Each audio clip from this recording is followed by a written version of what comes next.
რუსეთმა გაზაფხული გრანდიოზული გეგმებით დაიწყო, მასიური შეტევა, დონბასის დაცემა. უკრაინა საბოლოოდ დაინგრეოდა რუსეთის ძალის წინაშე. ეს იყო კრემლის გზავნილი გაზაფხულის დაწყებისას. მაგრამ როგორც ხშირად ხდება პუტინის გარემოცვის განცხადებებში, ეს გზავნილიც ასე ვთქვათ ცოტა არ იყოს მცდარი აღმოჩნდა. რუსეთის გაზაფხულის შეტევაც არ უმატებელი აღმოჩნდა და გასულ წელს პუტინისთვის საშიში რაღაცის აღმალობა ვიხილეთ. უკრაინამ რუსეთის 100,000 ჯარისკაცს დამანგრეველი ზიანი მიარენა. მოქმედებს ბრწყინვალე ახალი ტაქტიკა, რომელმაც პუტინის არმიას სიკვდილის პირას მიიყვანა. მაშინაც კი რუსებს შეუძლიათ დაინახონ დასასრულის მოახლოება, მაგრამ პუტინი იმდენად ღრმად აქვს თავი ქვიშაში ჩარგული, რომ ვერც კი ხვდება რა შეუბნება მას ბრძოლის ველი. რუსეთი მარცხს განიცდის. მთელი ინიციატივა უკრაინის მხარესაა. და თუ ვინმეს ეჭვიეპარება ამ აშკარა ფაქტში, საკმარისია გადავხედოთ რეალურ მონაცემს, რომლებიც რუსეთის გაზაფხულის კამპანიიდან გამოვლინდა. მასშტაბური შეტევა, რომელიც უნდა გამხდარიყო საფუძველი დონბასის დაცემისთვის შემოდგომაზე, რუსეთისთვის სასტიკი შეხსენება აღმოჩნდა იმისა, რომ უკრაინა მხოლოდ ძლიერდება. და ეს მონაცემები მოდის უკრაინის უპილოტო სისტემების ძალების ქარიზმატული და კვადაღებული ლიდერისგან, რობერტ ბროუდისგან. დღეს 2026 წლის 4 ივნისს SBS ჯგუფის შექმნიდან 358 დღის შემდეგ 2025 წლის 11 ივნისს. ჩიტებმა გადალახეს მტრის ბიომასის 100,000 გვამის ნიშნული, დადასტურებული უდაბრუნებელი და სანიტარული დანაკარგებით დაიგრგვინა ბროუდიმ ტელეგრამის პოსტში. რუსულმა ჭიებმა, როგორც ბროუდი მათ უწოდებს, გადაიტანეს გაზაფხული, რომელიც წლების განმავლობაში დარჩება მეხსიერებაში. და განსაკუთრებით დამამცირებელია იმ ჯარისკაცების რაოდენობა, რომლებიც უკრაინამ მხოლოდ 1 წელიწადში გაანადგურა. თუ გავითვალისწინებთ იმ ძალის მასშტაბს, რომელიც პუტინს ეგონა, რომ დასჭირდებოდა მთელი უკრაინის დასაფრობად. უკვე 2022 წლის თებერვალში, როდესაც რუსეთმა სრულმასშტაბიანი შეჭრა დაიწყო, პუტინმა ამ საქმეს 180,000 ჯარისკაცი მიუჩინა.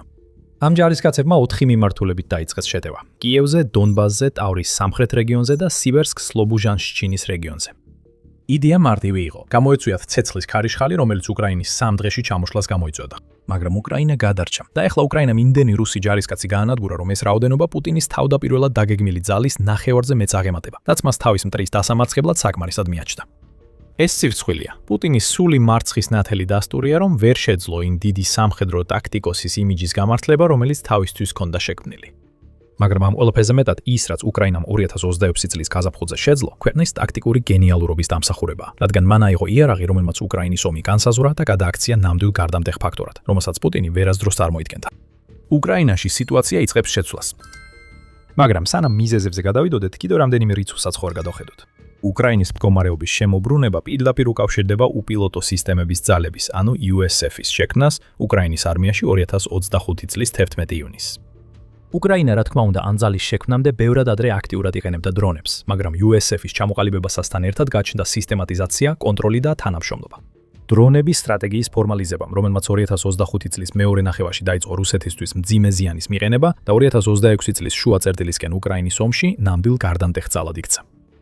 100,000-ზე მეტი რუსი ჯარისკაცი, რომლებიც ამ დრონების შედეგად დაიღუპნენ ან დაიჭრნენ, მხოლოდ დასაწყისია. USF-ის ჩამოყალიბების შემდეგ მათ რუსეთის სამიზნეებზე 350,000 დადასტურებული დარტყმა განახორციელეს 1,65 მილიონი საბრძოლო მისიის ფარგლებში, სულ რაღაც რამდენიმე დღით ნაკლებ 1 წელზე. ეს ნიშნავს დღეში 5,000 გაფრენას და აქედან მოყოლებული ეს რიცხვები რუსეთისთვის მხოლოდ უარესდება. ბოლო 12 თვის განმავლობაში USF-მა გაანადგურა 248 რუსული საჰაერო თავდაცვის მანქანა, პუტინის 817 ტანკი და 1369 ჯავშან ტექნიკა, მათ შორის ჯავშან ტრანსპორტიორები და ქვეითთა საბრძოლო მანქანები. კიდევ ბევრია. უკრაინის დრონების ზეწოლის ქვეშ რუსეთმა დაკარგა 4890 საარტილერიო სისტემა, აცხადებს ბროდსკი. ეს დამანგრეველია რუსეთისთვის ფრონტზე. არტილერია უნდა უზრუნველყოფდეს ცეცხლის მხარდაჭერას, რაც ქვეითებს წინსვლის საშუალებას აძლევს. მაგრამ სწორედ რუსული არტილერია ცეცხლში და ამის შედეგად რუსი ჯარისკაცები მასობრივად იღუპებიან.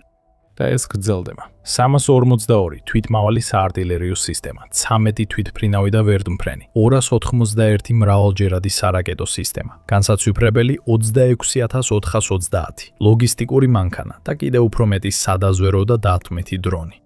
ყველა დაეცა USF-ის ძალის წინაშე, რადგან უკრაინის სისტემური მიდგომა დრონების ომში, რომელიც თავადვე გამოიგონა, პუტინის ქმედებებისთვის რუსეთს სასტიკად უსწორდება. შემდეგ დაუბრუნდეთ მსხვერპლს. ჯერ ეს დაიმახსოვრეთ, ჩვენ მიერ გაზიარებული მონაცემები მხოლოდ USF-იდან მოდის. რუსეთს 100,000-ით მეტი მსხვერპლი ჰქონდა გასულ წელს, თუ უკრაინის ყველა თავდაცვასა და დანაყოფს გავითვალისწინებთ. მეორე, ზუსტი რაოდენობა რუსი ჯარისკაცებისა, რომლებიც USF-მა გაანადგურეს 2025 წლის 11 ივნისიდან, როდესაც ეს დანაყოფი ჩამოყალიბდა, არის 100,082. მათგან 53467 მოკლულია, ხოლო 46605 დაჭრილია. რუსეთის მოკლულთა და დაჭრილთა თანაფარდობა სრულიად არანორმალურია. DPU-ის ინსტიტუტმა ეს გამოკვეთა კვლევაში, რომელმაც შეისწავლა რამდენიმე მე-20 საუკუნის ომი, სადაც აშშ-ს სამხედროები მონაწილეობდნენ. საერთო ჯამში მოკლულთა და დაჭრილთა თანაფარდობა ყოველთვის დაჭრილების სასარგებლოდ იყო. პირველი მსოფლიო ომის დროს თითოეულ მოკლულ ჯარისკაცზე 3.83 მიასედი დაჭრილი მოდიოდა. მეორე მსოფლიო ომში თითო მოკლულზე 2.41 დაჭრილი მოდიოდა. კორეის ომში ეს მაჩვენებელი იყო 2.8, ვიეტნამის ომში 3.14, ხოლო ავღანეთის ომში 9.98 მიასედი. ყველა ეს მონაცემი თითო მოკლულზე დაჭრილების რაოდენობას ასახავს. და მაინც რუსეთში დაჭრილებზე მეტი მოკლულია. ეს კატასტროფულია. და ეს გვიჩვენებს, რომ უკრაინა უფრო ეფექტურ საბრძოლო მანქანად იქცა, ვიდრე პუტინს ოდესმე წარმოედგინა, როცა 2022 წლის თებერვალში უკრაინის სამდრეში განადგურების გეგმა დაიწყო. USF-ის არც ერთი მონაცემი არ არის ვარაუდი. ყოველი ციფრი, რომელსაც ბროვდი ავრცელებს, უკრაინის დელტა სისტემიდან მოდის. ყველაფერი კონტროლდება და მოწმდება მტკიცებულებების სისტემაშია. უკრაინას მხოლოდ ციფრების შეკრება სჭირდება, რომ დაინახოს 1 წლის განმავლობაში USF-ის ოპერაციებმა რუსეთს განადგურება მოუტანა. და მომდევნო 12 თვის განმავლობაში USF-ს ახალი მიზანი აქვთ დასახული 200,000 მსხვერპლი, ორჯერ მეტი ვიდრე მათ არსებობის პირველ წელს მიაღენეს. მოდით დაუბრუნდეთ გაზაფხულის შეტევას. USF-ის საოცარი მაჩვენებლები კარგად ჯდება იმ სამთვიან პერიოდში, როდესაც რუსეთმა უზარმაზარი რაოდენობის ცოცხალი ძალა დაკარგა ძალიან მცირე სარგებლის სანაცვლოდ. United 24 მედიის მიხედვით რუსეთს გაზაფხულის პერიოდში თითქმის 100,000 ჯარისკაცი დაუჯდა, რომელთაგან ბევრი USF-ის დრონებმა გაანეიტრალეს. მედიის ინფორმაციით მარტსა და აპრილს შორის ორ თვეში რუსეთმა მოახერხა უკრაინის დაახლოებით 300 კვადრატული კილომეტრის ოკუპაცია. თებერვალსა და მარტს შორის პერიოდში უკრაინამ გაათავისუფლა დაახლოებით 400-დან 500 კვადრატული კილომეტრი, რაც მიუთითებს, რომ ამჟამად ადგილზე სიტუაცია რუსეთისთვის ფაქტობრივად ჩიხშია. ამ შეფასებას ადასტურებს ომის კვლევის ინსტიტუტის, ანუ ISW-ს მონაცემებიც. ის ამბობს, რომ უკრაინის ძალებმა ძირითადად შეაჩერეს გაზაფხულისა და ზაფხულის შეტევა, ხოლო აპრილსა და მაისში რუსეთმა ტერიტორიის წმინდა დანაკარგი განიცადა. თუ არ გავითვალისწინებთ იმ შეღწევით დანაყოფებს, რომლებიც მოქმედებენ ნაცრისფერ ზონებში, რომელსაც არც ერთი მხარე არ აკონტროლებს. აპრილში რუსეთმა 116.1 კვადრატული კილომეტრის წმინდა დანაკარგი განიცადა, იტყობინება ISW.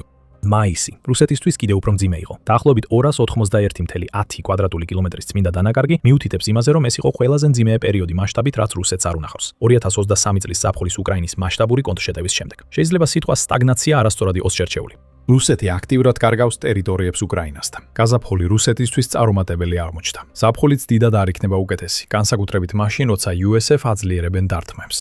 თუ უკრაინის შეიარაღებული ძალები შეძლებენ მიაღწიონ ისეთ თვიურ მაჩვენებლებს, რაც მათ საშუალებას მისცემს მომდევნო 12 თვეში 200,000 დანაკარგი მიაყენონ, მაშინ რუსული არმია, რომელიც უკვე სიკვდილის პირასაა, საბოლოოდ დაიმარხება.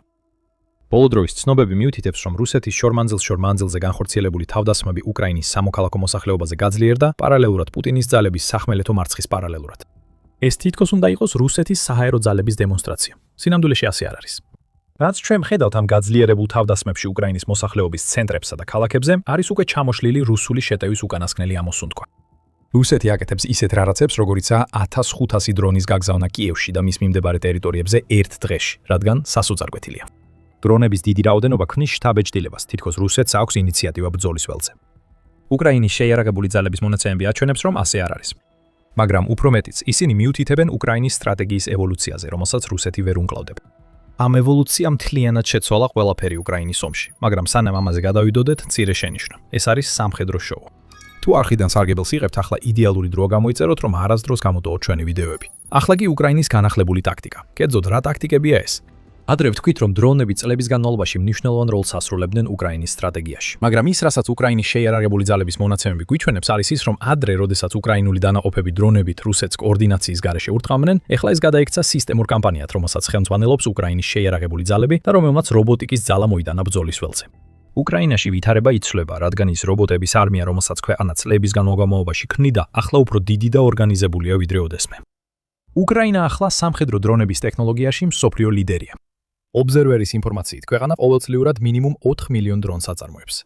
ეს რიცხვი კიდევ გაიზრდება. იანვარში Euromaidan Press-მა გაავრცელა ინფორმაცია, რომ უკრაინა 2026 წელს 7 მილიონი დრონის წარმოებას გეგმავს. ამჟამად შეფასებით დრონები ორივე მხარეს საბრძოლო დანაკარგების 80%-ს იწვევს, თუმცა სწორედ უკრაინა ლიდერობს ომის ამ კრიტიკულ სფეროში. როგორ? განადგურების ზონების გაფართოებით. კვლავაც, უკრაინის განადგურების ზონები 2026 წლის ომისთვის ახალი არ არის. ისინი დიდი ხანია არსებობს, თუმცა მას შემდეგ რაც უკრაინის უპილოტო სისტემების ძიძალები ჩამოყალიბდა, არაერთი ტრანსფორმაცია განიცადა. განადგურების ზონების ადრეული ვერსიები ფრონტის ხაზიდან დაახლოებით 10-დან 20 კილომეტრზე ვრცელდებოდა და გადიოდა მის უკან არსებულ რუხ ზონებშიც. იდეა მარტივი იყო. ფრონტთან მისვლა რუსეთის ჯარისკაცებისთვის სასიკვდილოდ სახიფათო უნდა გამხდარიყო. განადგურების ზონების მეშვეობით უკრაინა ათასობით პუტინის ჯარისკაცს და ასობით ერთეულ ტექნიკას ანადგურებს, მანამ სანამ ისინი ფრონტის ხაზის გამაგრებულ პოზიციებს საფრთხეს შეუქმნიან. ეს უკვე ბრწყინვალე სტრატეგია იყო. ეხლა კი კიდევ უფრო გაძლიერდა. რუსეთის მთავარი პრობლემა ისაა, რომ განადგურების ზონები ახლა უფრო დიდია ვიდრე ოდესმე. საშუალო რადიუსის ახალი თაობის დრონებმა ის ზონები, რომლებიც ადრე მხოლოდ 10 კილომეტრზე ვრცელდებოდა, ახლა რუსეთის უკანა ხაზის დიდ ნაწილს მოიცვა. და ამას ხოლმე ვხედავთ. ლუგანსკში ცა უკრაინის დრონების კონტროლქვეშა, როგორც ამას უკრაინის მესამე არმიის კორპუსი აცხადებს. ეს დრონები შეძლებენ გადაფრენენ იმ ტერიტორიებზე, რომლებიც რუსეთის მიერაა ოკუპირებული, რადგან პუტინის ძალებს არ აქვთ პასუხი უკრაინის გაფართოებაზე. მსგავს რამეს ვხედავთ დონეცკშიც, სადაც უკრაინის დრონებმა საცეცხლე კონტროლი მოიპოვეს დონეცკის აეროპორტზე, რომელსაც რუსეთი იყენებს როგორც ლოგისტიკურ კვანძს და დრონების გაშვების და შენახვის ადგილს ოკუპირებულ ტერიტორიებზე ოპერაციების მხარდასაჭერად. უკრაინამ ასევე გამოიყენა თავისი დრონები, რათა საჰაერო კონტროლი დაემყარებინა A280 მაგისტრალის დიდ მონაკვეთებზე, რომელიც რუსეთს ყირიმთან აკავშირებს. ყირიმი. ეხლა განადგურების ზონები დაახლოებით 100 კილომეტრზეა გადაჭიმული. ეს არის ევოლუცია, რომელმაც შესაძლებელი გახადა ის რაოდენობები, რომელთაც უკრაინის შეიარაღებული ძალები აცხადებს. მაგრამ ის რაც შემდეგ მოხდება, ნამდვილად მოულოდნელი იქნება რუსეთისთვის. მიზეზი, რის გამოც უკრაინის შეიარაღებული ძალები ამტკიცებს, რომ თავისი არსებობის მეორე წელს ორჯერ გაზრდის ამ მაჩვენებლებს, მხოლოდ უკრაინის განვითარებადი განადგურების ზონის სტრატეგია არ არის. საქმე ამითაა შემოიფარგლება. მონაცემები ისეთივე დიდ როლს თამაშობს უკრაინის წარმატებაში, როგორც დრონები, რადგან უკრაინის ძალები ბრძოლის ველზე შეგროვებული დაზვერვის დონითა და ხარისხით რუსეთს უსწრებენ. ეს გამოავლინა Wall Street Journal-ის 4 ივნისის ანგარიშმა, რომელმაც აჩვენა, რომ არსებობს საიდუმლო იარაღი იმ დრონების კატასტროფის უკან, რომელიც უკრაინამ რუსეთს მოუტანა. უკრაინის დაზვერვა დარტყმის ჯაჭვი მნიშვნელოვნად დაჩქარდა იმის გამო, რომ ახლა უკრაინას აქვს ცდომა რეალურ დროში სატელიტურ გამოსახულებებზე, რომლებიც პირდაპირ ჯარისკაცების ტელეფონებზე იგზავნება. ეს გამოსახულებები ათასობით სადაზვერვო დრონთან ერთად, რომლებიც რეალურ დროში გადასცემენ რუსული პოზიციების კადრებს დელტა სისტემაში, უკრაინას აძლევს საშუალებას ამოიცნოს და დაარტყას სამიზნეებს ომის განმავლობაში ყველაზე სწრაფად. უკრაინის დრონების ევოლუციის ამ ასპექტმა გამოიწვია გეოსივრცული დაზვერვის მიწოდების დროის 90%-ით შემცირება უკრაინის ჯარისკაცებისთვის, რაც პრაქტიკულად ორჯერ აჩქარებს იმ სიჩქარეს, რომლითაც უკრაინა დრონებით მოქმედებაში გადადის. უკრაინის სამხედროების მიერ ამ პროგრამის დანერგვა წარმოადგენს პირველ ცნობილ შემთხვევას, როდესაც არაკლასიფიცირებული კომერციული სატელიტური გამოსახულებები პირდაპირ მიეწოდება ჯარისკაცს, რათა რეალურ დროში მიიღოს საბრძოლო გადაწყვეტილებები. კომპანიის სამხედრო ანალიტიკოსების მიხედვით, ჟურნალი ასე აღწერს უკრაინის ახალ მიდგომას დაზვერვის შეგროვებაში. კომერციული თანამგზავრები, რომლებსაც უკრაინა იტენებს, წარსულში გამოიყენებოდა Google Maps-ის განახლებისთვის და სხვა უწყინარი ოპერაციებისთვის, მაგალითად უკანონო თევზჭერის იდენტიფიცირებისთვის. ეხლა უკრაინა მათ იყენებს რუსული ობიექტების საპონელად და როდესაც ამ ობიექტებს პოულობს, USF და უკრაინის სხვა დრონების დანაყოფები მოქმედებაში ერთვებიან. ეს ბრძოლის ველზე უბრალოდ შვილება არ არის. ეს დრონების ომის წესები სრულად გადაწერა. გიჟურად ჟღერს იმის თქვა, რომ უკრაინის ომმა უკვე შექმნა რობოტული ომის ახალი სტილი, რომელიც აქამდე არ გვინახავს. თუმცა ეს უკრაინისთვისაც დამახასიათებელია. ქვეყნის სამხედრო გონება არასდროს ისვენებს მიღწეულით. უკრაინა მუდმივად ადაპტირდება და იყენებს ყველა მიღწევას, რათა ზიანი მიარენოს რუსეთს. აი ამას ხედავთ გაფართოებულ სასიკვდილო ზონებსა და კომერციული სატელიტური მონაცემების გამოყენებაში, რომლებიც ჯარისკაცებს დაზვერვის ინფორმაციას აწვდიან. უკრაინა ორ ნაბიჯით უსწრებს რუსეთს და ის მაჩვენებლები, რასაც USF და მთლიანად უკრაინის სამხედრო ძალები დღეს აჩვენებენ, ადასტურებს, რომ ქვეყნის მიდგომა მუშაობს. რას ნიშნავს ეს პუტინისთვის? რუსეთის ლიდერი კრიტიკულ მომენტში კარგავს კონტროლს უკრაინის ომზე. ეს მხოლოდ 10,000-ობით ჯარისკაცის დაღუპვა და ოკუპირებულ ზურგში ტექნიკის განადგურება არ არის. უკვე თვითონ რუსეთში უკრაინის დრონები იმდენად ღრმად დაფრინავენ, რომ უპრობლემოდ შეძლეს სანქტ-პეტერბურგის დაბომბვა, რუსული დავოსის ეკონომიკური ღონისძიების წინადრეს, რომელსაც პუტინი ცდილობს გამოიყენოს რუსეთის ეკონომიკის ძლიერების საჩვენებლად. რუსეთის თავდაცვის ამ მარცხამდე პუტინი იძულებული გახდა შეემცირებინა მოსკოვის ყოველწლიური გამარჯვების დღის აღლუმი, ისე რომ მასში რუსეთის სამხედრო ტექნიკა საერთოდოდ არ მონაწილეობდა. ეს მოხდა მარტივი მიზეზის გამო. რუსეთს ეშინოდა, რომ უკრაინის დრონები აღლუმის დროს სამხედრო ტექნიკას დაარტყამდნენ. უკრაინის დრონები უფრო ღრმად და ძლიერად ურთლამენ ვიდრე ოდესმე და ფრონტის ხაზსა და სასიკვდილო ზონებში მიმდინარე ოპერაციების ინტენსივობა არ მცირდება. ეს ისევ ევოლუცია. უკრაინა აგრძელებს უფრო ძლიერი და თანამედროვე დრონების შექმნას და მათი გამოყენების კუთხით. უფრო ორგანიზებულია, ვიდრე ოდესმე ყოფილა. აი რას ნიშნავს რუსეთისთვის ის, რომ ერთ წელიწადში USF-მა რუსებს 100,000-ზე მეტი დანაკარგი მიარენეს და 10,000-ობით ერთეული ტექნიკა გაანადგურეს. ეს არ არის კულმინაცია. ეს არის პლატფორმა იმისთვის, რომ მომავალში კიდევ უფრო მძიმე მოვლენები განვითარდეს. რუსეთის არმია სიკვდილის პირასაა, ხოლო უკრაინა ემზადება, რომ პუტინის 2026 წლის კამპანიას საბოლოო დარტყმები მიარენოს. და ამას მარტო ჩვენ არ ვამბობთ. მთელ რუსეთში პუტინის ხალხი ეუბნება მას, რომ დროა ომი დასრულდეს. მათ იციან ის, რასაც პუტინი არ აღიარებს. ეხლა ყველაფერი დასრულებულია რუსეთისთვის. სადაც არ უნდა გაიხედო, ყველგან უკმაყოფილების წყარო იჩენს თავს. ეს ჩანს რუსეთის ელიტაში, როგორც Wall Street Journal-მა 3 იუნის გაავრცელა. რუსეთის მასშტაბით ქვეყნის ელიტის ყველაზე მებრძოლი წარმომადგენლებიც კი პუტინს ეუბნებიან, რომ დროა შეჩერდეს. მათ შორისაა ოლეგ სარიოვი. ის ერთ დროს კრემლს უყვარდა, რადგან ყოფილი უკრაინელი დეპუტატია, რომელიც 2014 წლიდან ხარს უჭერს იმას, რასაც პუტინი უკრაინაში ცდილობს. ერთ დროს ზარიოვს ამზადებდნენ იმისთვის, რომ ეხელმძღვანელა მარიონეტული მთავრობისთვის, რომლის დამყარებაც პუტინს უკრაინაში სურს. ეხლა მოღალატემ თავის ბატონს უღალატა, რადგან ტელეგრამზე თავის მიმდევრებს აფრთხილებს, არ დაიჯერონ რუსეთის გარდაუვალი გამარჯვების ილუზია. სხვები მაგალითად რუსეთის დრონების ომის ცენტრის ხელმძღვანელი ალექსეი ჩუდაევი ამტკიცებენ, რომ რუსეთი არა მხოლოდ ჩიხისკენ მიდის, არამედ სრული მასშტაბის მარცხისკენ, უკრაინის მუდმივი განვითარებისა და ადაპტაციის გამო. ზედა ეშელონის შეხედულებას იზიარებენ რუსი სამხედრო ბლოგერებიც, რომლებიც ხშირად პუტინის ომის ყველაზე დიდი პროპაგანდისტები არიან. ახლა ისინი თავადაც იწყებენ თავიანთი ლიდერის წინააღმდეგ წასვლას. ზარიოვი მხოლოდ დასაწყისია. კრემლის მხარდამჭერმა იურისტმა და სამხედრო ბლოგერმა ილია რემეზლომ საჯაროდ განაცხადა, რომ ის აღარ უჭერს მხარს პუტინს. ჩამოთვალა 5 მიზეზი თავისი პოზიციის შეცვლისთვის და კიდევ უფრო შორს წავიდა. განაცხადა, რომ პუტინი არალეგიტიმური პრეზიდენტია, რომელიც უნდა გასამართლდეს ომის დანაშაულებისთვის. ვიფრთხები, როგორც წესი, ტოვებენ ჩაძირვის პირას off games. ეს არის ის, რასაც ეხლა რუსეთში ვხედავთ. ისინი, ვინც პუტინის შეჭრის პირველ დღეებში გამდიდნენ, იგანდიდრდნენ. ეხლა ყველაფერს აკეთებენ, რომ მსოფლიოს აცნობონ, აღარ უჭერენ მხარს თავიანთ ლიდერს. ეს თვით გადარჩენაა და ბევრი მხრივ საწყალობელია კიდეც. მაგრამ ეს არ ცვლის იმ რეალობას, რომელსაც ეხლა პუტინი აცხლება, ანუ იმას, რომ მის გარდა ყველა მიცის საითაც ქარი უბერავს. რუსი ხალხიც კი, რომლებიც კრემლის პროპაგანდით სიგიჟემდე არიან დაბომბილები, პუტინს ეუბნებიან, რომ დროა შეჩერდეს.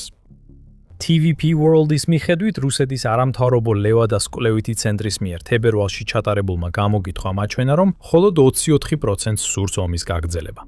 გამოგითხულთა 77%-მა განაცხადა, რომ ახლა სწორია დრო, რომ რუსეთმა მშვიდობის მოლაპარაკებებისკენ გადადგას ნაბიჯი. და ეს ყველაფერი თებერვალში იყო. ანტისაომარი განწყობა რუსეთში მხოლოდ იზრდება, რადგან უფრო მეტი დრონი ესხმის რუსეთის ტერიტორიას და ისეთი მონაცემები, როგორც USF-მა გაასაჯაროვა, საჯარო ხდება. პუტინი ომს არ დაასრულებს. მან უკვე უარყო ზელენსკის ბოლო მოწოდებები სამშვიდობო მოლაპარაკებებზე. ამტკიცებს, რომ ამას აზრი არ აქვს, თითქოს ცდილობს წარმოაჩინოს, რომ უკრაინის პრეზიდენტი მშვიდობას სერიოზულად არ ეკიდება. ეს ტყუილია. რაც პუტინს სურს თქვას არის ის, რომ იცის, რუსეთს ხელში კოზირები აღარ აქვს, ბერკეტი აღარ არსებობს. ნებისმიერი მშვიდობა, რომელიც მოლაპარაკებებიდან შეიძლება მიიღწეს, არ მოუტანს პუტინს იმას, რაც მას სურდა. რაც ნიშნავს, რომ მისი მთელი შეჭრა ისტორიაში შევა როგორც რუსული სიცოცხლის კატასტროფული ფლანგვა. პუტინს არ უნდა რომ ეს იყოს მისი მემკვიდრეობა, ამიტომ აიჯულებს ბრძოლას გაგრძელდეს. მაშინაც კი როცა რუსული არმიის სიკვდილის ზარი მთელ მის ქვეყანაში ისმის. პუტინი ვერ გაექცევა თავის მემკვიდრეობას. ეხლა ერთადერთი რაზეც მას შეუძლია იმედი კონდეს ისაა, რომ მოკვდება მანამდე, სანამ ისტორიის წიგნებში ჩაიწერება როგორც მარცხის სიმბოლო, რაც თავადაც კარგად იცის. როცა უკვე რუსებიც ეუბნებიან, რომ დროა შეჩერდეს, პუტინმა უნდა იცოდეს, რომ ყველაფერი დასრულებულია. და ჩვენ ვხედავთ, რომ ვითარება უკრაინის მასშტაბით ყველგან შემოbrunებას იწრებს, განსაკუთრებით ლუგანსკში. უკრაინას აქვს საიდუმლო იარაღი რუსეთთან ომში და ეს ის არ არის, რასაც თქვენ ფიქრობთ. ტერმინი საიდუმლო იარაღი შეიძლება ნიშნავდეს ახალ სტელს რაკეტას, რომელსაც რუსული საჰაერო თავდაცვა ვერ ამჩნევს, მით უმეტეს ვერ ჩამოაგდებს. ან ახალ საჰაერო თავდაცვის სისტემას, რომელსაც შეუძლია ჩამოაგდოს რუსული დრონები და რაკეტები, რომლებიც ბევრად უფრო ძვირი ღირს. შეიძლება თქვენ წარმოიდგინოთ უახლესი ხელოვნური ინტელექტით აღჭურვილი საბრძოლო დაზვერვის სისტემები, რომლებიც უკრაინელ მეთაურებს აძლევს ბრძოლის ველის სრულ სურათს, მანამ სანამ მათი რუსი კოლეგები დღის პირველ ჭიქა არახს დაასხამენ. ეს ყველა სისტემა უკვე მუშავდება, მაგრამ ერთი გადამდგარი მაღალი რანგის ამერიკელი გენერლის თქმით, უკრაინის საიდუმლო იარაღი ბევრად უფრო მარტივი და ღრმა. ადაპტაცია.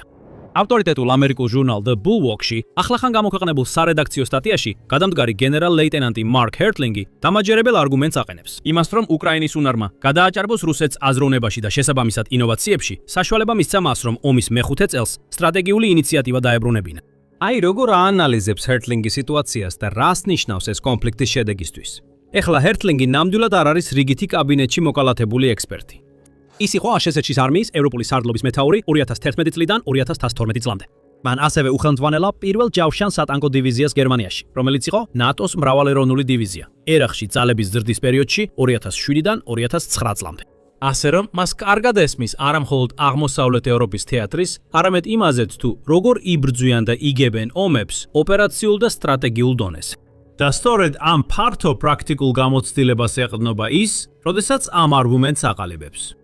არსებობს მრავალი მიზეზი თუ რატომ დაიბრუნა უკრაინამ სტრატეგიული ინიციატივა, მაგრამ ისინი ყველა ერთ პრინციპამდე დადიან: ადაპტაცია, წერს იგი. უკვე დიდი ხანია ცნობილია, რომ საბრძოლო გეგმები იშვიათად მიმდინარეობს, როგორც დაგეგმილია. ეს დასკვნა ალბათ საუკეთესო დასახავს ცნობილი ციტატა პრუსიელი ფელდმარშლის ჰელმუტ ფონ მოლტკე უფროსისგან, თუმცა ხშირად შეცდომით მიაწერენ მის თანამემამულეს, გენერალ კარლ ფონ კლაუზევიცს. არც ერთი ოპერაციული გეგმა არ ინარჩუნებს სიზუსტეს, მას შემდეგ რაც პირველად შეხდება მტრის მთავარ ძალებს. დაწერა მოლტკემ 1871 წელს. მხოლოდ არაპროფესიონალს ჯერა, რომ კამპანიის მსვლელობისას ის ხედავს თავდაპირველი იდეის თან მიმდევრ განხორციელებას, რომელიც წინასწარ არის დეტალურად გააზრებული და ბოლომდე უცვლელად შენარჩუნებული. ამ ძირითადი ჭეშმარიტების შედეგად ჰერტლინგი ამბობს, სამხედრო ლიდერები ყოველთვის დიდ ძალისხმევას ხარჯავდნენ იმაზე ფიქრში, თუ როგორ აჯობონ მოწინააღმდეგეს მანევრირებით და მოეპოვებინათ უპირატესობა, რადგან ომი არასოდეს არის სტატიკური. ერთი მხარე ყოველთვის სუსტდება ან თვითმაყოფილი ხდება, რაც მეორე მხარეს აძლევს საშუალებას, რომ მოერგოს სიტუაციას. ყოველი ბრძოლის ველი ვითარდება. ყოველი ახალი ტექნოლოგია ქმნის როგორც შესაძლებლობებს, ასევე რისკებს და ყოველი მტერი გარკვეულ მომენტში ავლენს სისუსტეებს. ამიტომ გამარჯვება დიდწილად დამოკიდებულია იმაზე, რომელი მხარის სარდლები შეძლებენ სწრაფად შეამჩნიონ ცვლილებები, უარი თქვან მოძველებულ წარმოდგენებზე და გადამწყვეტად მოერგონ ახალ ვითარებას მტერზე ადრე. ეს ადაპტაციები ხშირად მოითხოვს სტრატეგიებისა და მათი განხორციელების სრულმასშტაბიან ცვლილებებს. კარგი მაგალითია უკრაინის მიერ დრონების მასშტაბური გამოყენება, რათა დაძლეოს ადამიანური რესურსისა და ტრადიციული საბრძოლო იარაღის დიდი დეფიციტი, სულ მცირე რუსეთთან შედარებით. როგორც ცოტა მოგვიანებით განვიხილავთ, ამ ნაბიჯმა ფუნდამენტურად შეცვალა და კვლავაც აყალიბებს ომის მიმდინარეობას. მაგრამ ზოგჯერ ინფორმაციულ სივრცეში თუნდაც მცირე ადაპტაციებს შეუძლია ფრონტის ხაზზე მოვლენების განვითარებაზე დიდი გავლენა მოახდინოს, როგორც ეს მაგალითი აჩვენებს. ჰერტლინგი ამბობს, რომ ერახში ყოფნისას ამერიკელმა მეთაურებმა გააცნობიერეს, რომ კომუნიკაციებში, როგორც ამერიკელ საზოგადოებასთან, ასევე ერაყელებთან, გამოყენებული ფრაზები უნდა შეცვლილიყო. თავდაპირველად აშშ ძლიერ ეყრდნობოდა ფრაზას გულებისა და გონების მოგება, რომელიც წინა ამერიკული სამხედრო ოპერაციების დროს ამბოხებულების წინააღმდეგ, როგორც ქვეყნის შიგნით, ასევე ოპერაციულ სივრცეში, მხარდაჭერის მოპოვებაში წარმატებული იყო. თუმცა ჰერტლინგის თქმით, ჩვენ მივხვდით, რომ ერაყელებს ვიეტნამის ეპოქის სლოგანები არ სურდათ და ისინი ნამდვილად არ ისწრაფოდნენ ჩვენს მსგავსებად გახდომას. ამის ნაცვლად მათ სურდათ უსაფრთხოება, სანდოობა და პარტნიორობა. ჩვენი მიდგომა შევცვალეთ და აქცენტი ფრაზაზე გავაკეთეთ: ნდობისა და რწმენის მოპოვება. როგორც ერაყელ ჯარისკაცებთან, ასევე მშვიდობიან მოსახლეობასთან. და ეს დავამტკიცეთ იმით, რომ მათთან ერთად ვიბრძოდით და არა უბრალოდ მათ გარშემო მოქმედებდით. ეს მცირე ცვლილება აზროვნებაში, ენასა და ოპერაციულ მიდგომაში დიდად დაეხმარა ერაყელი ხალხის ნდობის მოპოვებას. ეს არის გამორჩეული მაგალითი იმისა, თუ როგორ შეუძლია მცირე ცვლილებებს დიდი გავლენა მოახდინოს კონფლიქტის საბოლოო შედეგზე. მაგრამ აშშ-ს ასევე მოუწია ბევრად უფრო თვალსაჩინო და საბრძოლო ხასიათის ადაპტაციების განხორციელება რეალურ საბრძოლო ველზე, ვიდრე თავდაპირველი გეგმებით იყო გათვალისწინებული. რადგან აშშ-ს ჰქონდა შეუდარებელი ძალა იმ სხვადასხვა მილიციებთან შედარებით, რომელთაც ერახში უპირისპირდებოდა. მე ამბოხეებმა სწრაფად და რთული გზით გააცნობიერეს, რომ ცეცხლს ცეცხლით ვერ დაუპირისპირდებოდნენ. ამიტომ მათ თამაში შეცვალეს. მათ ასიმეტრიულ ტაქტიკაზე გადაინაცვლეს, რისთვისაც აშშ-ს მზად არ იყო. მათ დაიწყეს დეცენტრალიზებული თავდასხმების, ბის, გზისპირა ბომბების და საინფორმაციო ოპერაციების გამოყენება, რომლებიც საზოგადოებრივი მხარდაჭერისა და ოპერაციული იმპულსის შესუსტებას ისახავდა მიზნად. და გარკვეული დროის განმავლობაში სტრატეგია მიმუშავა. ჰერტლინგი ამბობს, რომ აშშ-ში საწყისი რეაგირება ჩამორჩებოდა განვითარებად საფრთხეს, ზოგ შემთხვევაში წლების განმავლობაში. თუმცა საბოლოოდ ამერიკელმა მეთაურებმა და ჯარისკაცებმა წარმატებით მოახერხეს ადაპტაცია. დაზორო უფრო მჭიდროდ ინტეგრირდა ოპერაციებთან. თვითნაკეთი ასაფეთქებელი მოწყობილობების საწინააღმდეგო ტექნოლოგიები შეიქმნა და დანერგა. დეცენტრალიზებული ოპერაციები და ელექტრონული ომი შემოიღეს, ასევე ადგილობრივ ძალებთან უფრო მჭიდრო პარტნიორობა დაამყარეს. ბოლოს, როგორც ჰერტლინგი ამბობს, წარმატება იმითომ მოვიდა, რომ ამერიკულმა ძალებმა საბოლოოდ მტერზე უფრო სწრაფად ისწავლეს. მაგრამ ყოველთვის ასე არ არის, რომ უფრო დიდი ძალა საბოლოოდ იმარჯვებს. უკეთესი აზროვნებითა და სწრაფი ადაპტაციით, პატარა და ნაკლებად ძლიერი ძალაც კი შეუძლია დაამარცხოს უფრო დიდი ძალა, რომელიც ადაპტაციაში ნელა მოქმედებს. და სწორედ ამას ამბობს ჰერტლინგი, რომ ხდება უკრაინაში. არსებობს მრავალი ისტორიული მაგალითი იმისა, თუ როგორ აურია ასეთმა სტრატეგიულმა ადაპტაციამ სტატუს quo არახელსაყრელ მდგომარეობაში მყოფი მხარის სასარგებლოდ. ყველაზე ცნობილი ალბათ თერმოპილეს ბრძოლა, რომელიც მოხდა წვენდაძეწლებადებს 480 წელს. სადაც მცირე ბერძნული კოალიცია, რომელსაც სათავეში ედგა სამასი სპარტელი მეფე, ლეონიდას პირველის ხელმძღვანელობით, შეეწინააღმდეგა ბევრად უფრო დიდ, შემოჭრილ სპარსეთის მეფე ქსერქსეს პირველის არმიას. ეს ამბავი უკვდავყო გარკვეული მხატვრული თავისუფლებით 2006 წლის გახმაურებულმა ფილმმა სამასი, რომლის რეჟისორიც იყო ზაკ სნაიდერი. მიუხედავად იმისა, რომ ბერძნები საბოლოოდ ტაქტიკურად დამარცხდნენ, მათი გმირული წინააღმდეგობა სპარსელებს მძიმე დანაკარგები მიაყენა. ბერძნული ერთიანობა შთააგონა და სპარსელთა წინსვლა შეაფერხა. ამ დაყოვნებამ ბერძნულ ძალებს ხელახლა შეკრების საშუალება მისცა, რამაც გადამწყვეტი გამარჯვებები მოიტანა სალამინისა და პლატეას ბრძოლებში და ფაქტობრივად დაასრულა სპარსელთა შემოსევა. მაგრამ 1000 ლეულების გასვლამაც კი ვერ შეასუსტა მცირე, ადაპტირებადი ძალების ეფექტურობა, როდესაც ისინი სწორ სტრატეგიასა და ტაქტიკას იყენებენ და ამით უფრო დიდ და ნელ მოწინააღმდეგეს ამარცხებენ. ამას უფრო თანამედროვე მაგალითიც ადასტურებს. ჰერტლინგი ვიეტნამის ომზე მიუთითებს. ის ამბობს, რომ 1968 წლის ტეტის შეტევა ჩრდილოეთ ვიეტნამისთვის აბსოლუტური სამხედრო მარცხი იყო, რომელმაც ფაქტობრივად გაანადგურა ვიეტკონგი, როგორც საბრძოლო ძალა. ვიეტკონგმა ადაპტაცია მოახდინა. თავიდან აიცილა ფაქტობრივად სუიციდური ღია ბრძოლები, ბევრად ძლიერ ამერიკულ ძალებთან და ამის ნაცვლად გადაერთო პარტიზანულ ტაქტიკაზე. საბოლოოდ ამ ადრეულმა ასიმეტრიულმა ტაქტიკამ ომი ძალიან გაახანგრძლივა და ხარჯი იმდენად გაზარდა, რომ ამერიკის ლიდერობას მისი პოლიტიკურად შენარჩუნება აღარ შეეძლო. აშშ-ო იძულებული გახდა დაეტოვებინა ვიეტნამი. ვიეტნამი დღემდე კომუნისტური ხელმძღვანელობის ქვეშ რჩება, თუმცა მას აქვს წარმატებული სოციალისტურ ორიენტაციაზე დაფუძნებული საბაზრო ეკონომიკა და ჯანსაღი ურთიერთობა აშშ-სთან. უკრაინის კონტექსტში ჰერტლინგი ასევე უფრო ახლო მაგალითს მოიხმობს. ფინეთს 1939-დან 1940 წლამდე მიმდინარე ზამთრის ომის დროს. ფინელები იყენებდნენ ასიმეტრიულ ტაქტიკას, როგორიცაა ზამთრის კამუფლაჟი, თხილამურებით გადაადგილება და იმპროვიზირებული იარაღები, მაგალითად მოლოტოვის კოქტეილები, რათა ებრძოლათ უზარმაზარი საბჭოთა წითელი არმიის წინააღმდეგ. ჰერტლინგი შედეგს ფრეს უწოდებს, რაც ალბათ გარკვეულწილად გადაჭარბებულია. ომი დასრულდა მოსკოვის სამშვიდობო ხელშეკრულებით, რომლის მიხედვითაც ფინეთმა საბჭოთა კავშირს თავისი ტერიტორიის დაახლოებით 11% დაუთმა, მათ შორის კარელია, საარლანდის ნაწილი და კუნძულები ფინეთის ყურეში. ეს ტექნიკურად სამხედრო მარცხია. მაგრამ ფინეთმა მოახერხა საბჭოთა კავშირისათვის მძიმე დანაკარგების მიყენება და რაც მთავარია, შეინარჩუნა დამოუკიდებლობა. ეროვნული ერთიანობა მნიშვნელოვნად გამყარდა და ფინეთმა საერთაშორისო პრესტიჟი მოიპოვა, მაშინ როცა საბჭოთა კავშირი აგრესიის გამო ერთა ლიგიდან გარიცხეს. ამ თვალსაზრისით ფრე ალბათ სამართლიანი აღწერა და პარალელები დღევანდელ უკრაინის კონფლიქტთან თვალსაჩინოა. ჰერტლინგი სწორად მიუთითებს ომის მდგომარეობის შეფასების ნაკლოვანებებზე, როდესაც ეს მხოლოდ ტერიტორიული მოგებებით განისაზღვრება. რა თქმა უნდა, ტერიტორიის საკითხი მნიშვნელოვანია. რუსეთმა უკრაინის ტერიტორიის დაახლოებით 20% დაიკავა, ხოლო უკრაინის საბოლოო მიზანია, რომ რუსები მთლიანად გააძევოს და ეს ტერიტორიები დაიბრუნოს. მაგრამ ომი მნიშვნელოვნად შეიცვალა და უკრაინაში ომის მდგომარეობის მხოლოდ კვადრატული მილებით შეფასება, რომელსაც რომელიმე მხარე იძენს, უგულებელყოფს რეალობას, რაც რეალურად ხდება ბრძოლის ველზე და მის მიღმა. პირველ რიგში აღმოსავლეთ უკრაინაში ფრონტის ხაზის დიდი ტერიტორიები დღეს ვერავინ ითქვის დარწმუნებით, რომ რომელიმე მხარის კონტროლის ქვეშაა. რეალურად ეს არის უზარმაზარი რუხი ზონები, სადაც ორივე მხარის კონტროლი საუკეთესო შემთხვევაში ძალიან ტყიფია. ორივე მხარეს არსებული ყველგან გავრცელებული FPV დრონები, რომლებსაც ათეულობით მილის დაფარვა შეუძლიათ, იმას ნიშნავს, რომ წარსულის ჯავშან ტექნიკის მანევრები აღარ არის მდგრადი. იშვიათი გამონაკლისის გარდა, დღესდღეობით არც ერთი მხარე აღარ იწყებს თავგანწირულ იერიშებს, ჯავშან ტექნიკისა და ტანკების კოლონებით ახალი ტერიტორიების დასაკავებლად. უფრო ხშირად, ესეთი ტაქტიკა უბრალოდ იწვევს დამწვარი ტექნიკის კოლონებს, რომლებსაც მეორე მხარე ვიდეოებში ამაყად აჩვენებს. ეხლა ნაკლები ნიშნავს მეც. ორივე მხარე ცდილობს მცირე კრეიტი ჯგუფებით წინსვლას, რომლებსაც არტილერია და დრონები აფარებენ. სოფელი, ან ის, რაც მისგან დარჩენილია, რომელიც, როგორც ამბობენ, ერთ მხარეს უჭიროს, ხშირად მხოლოდ რამდენიმე ჯარისკაც უჭიროს. და იმ სოფლების მიღმა მდებარე ტერიტორიაზე, რომლებიც ერთ მხარეს უჭიროს, ჯერ კიდევ არიან მეორე მხარის ჯარისკაცები, მიუხედავად იმისა, რომ საბრძოლო რუკებზე ეს ადგილები ერთი არმიის კონტროლქვეშაა აღნიშნული. ეს მცირე ჯგუფური ტაქტიკა, ფრონტის ხაზის სიგრძესთან და ორივე მხარეს ცოცხალი ძალის ნაკლებობასთან ერთად, იმას ნიშნავს, რომ შეზღუდული რაოდენობის ქვეითებს ზოგჯერ შეუძლიათ მოწინააღმდეგის წინა პოზიციების მიღმა ღრმად შეაღწიონ და იქ გამაგრდნენ.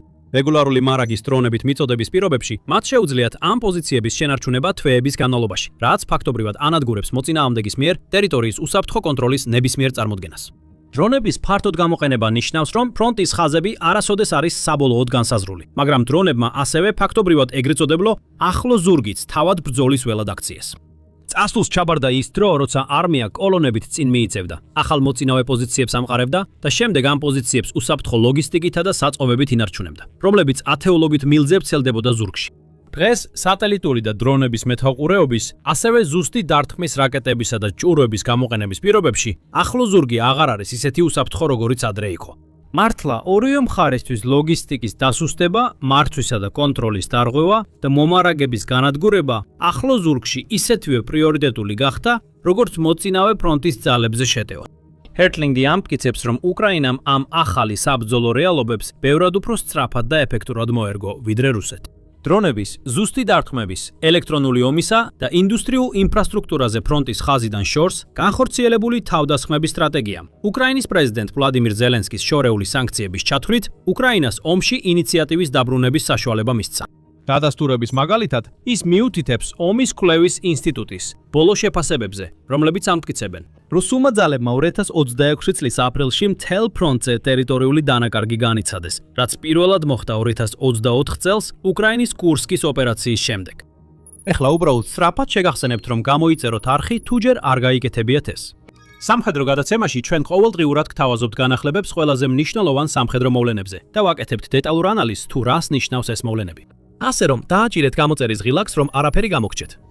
ეხლა იმის მიხედვით, საიდან იღებთ სიახლეებს, ISW-ის ესმაჩვენებელი გარკვეული დებატების საგანია. ISW-ის მტკიცება, რომ უკრაინამ აპრილში შეძლო და დაიბრუნა 72 კვადრატული მილი ტერიტორია, ფართოდ გავრცელდა დასავლურ და უკრაინულ მედიაში, მაგრამ სამწუხაროდ ჯერჯერობით ბევრი დამოუკიდებელი დადასტურება არ არსებობს. The Economist-ის ომის ტრეკერის მიხედვით, წელს რუსეთმა პირველად 2023 წლის ოქტომბრის შემდეგ განიცადა მცირე, მაგრამ მუდმივი ტერიტორიული დანაკარგები, თუმცა მას მასშტაბი არ დაუდასტურებია და ეს დაახლოებით ყველაფერია. თავის მხრივ რუსები სრულიად განსხვავებულ სურათს ხატავენ. რუსეთის გენერალური შტაბის უფროსმა ვალერი გერასიმოვმა ცოტახნის წინ განაცხადა, რომ რუსულმა ძალებმა დაიკავეს 1000 კვადრატულ მილზე მეტი ტერიტორია, აირეს 80 დასახლება და გაათავისუფლეს ლუგანსკის ოლქში დარჩენილი ბოლო დასახლება. 2026 წლის განმავლობაში გეოლოკაციური ვიდეო მასალა, როგორც ჩანს, ამ განცხადების სულ მცირე ბოლო ნაწილს ადასტურებს. ჰერტლინგი ამ დიდ აცდენას კრემლის განცხადებებსა და ბრძოლის ველის რეალობას შორის მზარდ სხვაობად აღწერს, მაგრამ ვინ იცის, რა ხდება სინამდვილეში. როგორც ახსენით, ორივე მხარისთვის ტერიტორიის სრულად კონტროლქვეშ ყოფნა დაღწერა მანამ, სანამ ფრონტის ხაზი ათეულობით თუ არა ასეულობით მილიით აშევა მთრის ტერიტორიაზე. საუკეთესო შემთხვევაში არაგულწრფელია. მეტწილად ეს რეალურად ნაცრისფერი ზონაა, სადაც კონტროლი არასდროს არის სრულად უზრუნველყოფილი და პოზიციები შეიძლება ხელიდან ხელში გადავიდეს, ზოგჯერ ერთსა და იმავე დროში, რამდენჯერმეც კი. ჰერტლინგი ასე არ ფიქრობს. მისი აზრით, მაღალი რანგის სამხედრო ლიდერები, რომლებიც წარმატებებს აჭარბებენ, ხშირად უფრო ღრმა ინსტიტუციურ სისუსტეებს ამჟავნებენ. ავტორიტარულ სისტემებში სამოქალაქო და სამხედრო ლიდერები ხშირად ცდილობენ ანგარიშები ისე ჩამოაყალიბონ, რომ მოლოდინები დააკმაყოფილონ და არა ოპერაციული რეალობა. დროთა განმავლობაში ეს ქმედებები ამახინჯებს სამხედრო და პოლიტიკურ გადაწყვეტილებების მიღებას, ასუსტებს ადაპტაციას და იწვევს სტრატეგიულ დისფუნქციას. ეს რუსეთში სულ მასშტაბიანი შეჭრის დაწყებამდეაც ხდებოდა და როგორც ჩანს, ახლაც გრძელდება. ალბათ მართალია, მაგრამ ეს საშიში არგუმენტია.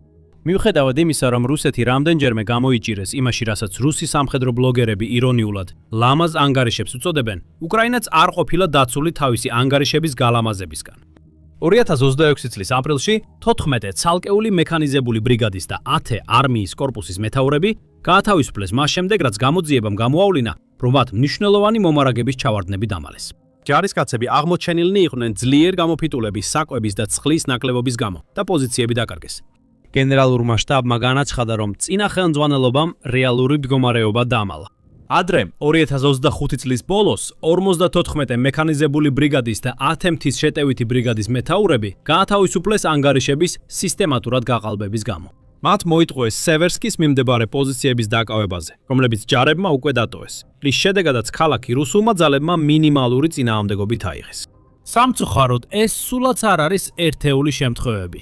როგორც უკრაინელმა რეჟისორმა და ბატალიონის მეთაურმა ოლეჰ სენსოვმა უთხრა გამოცემა უკრაინსკა პრავდას, ჩვენს სახელმწიფოში ტყუილის რაოდენობა უზარმაზარია, ხოლო არმიაში მას უბრალოდ განუსაზღვრელი მასშტაბი აქვს.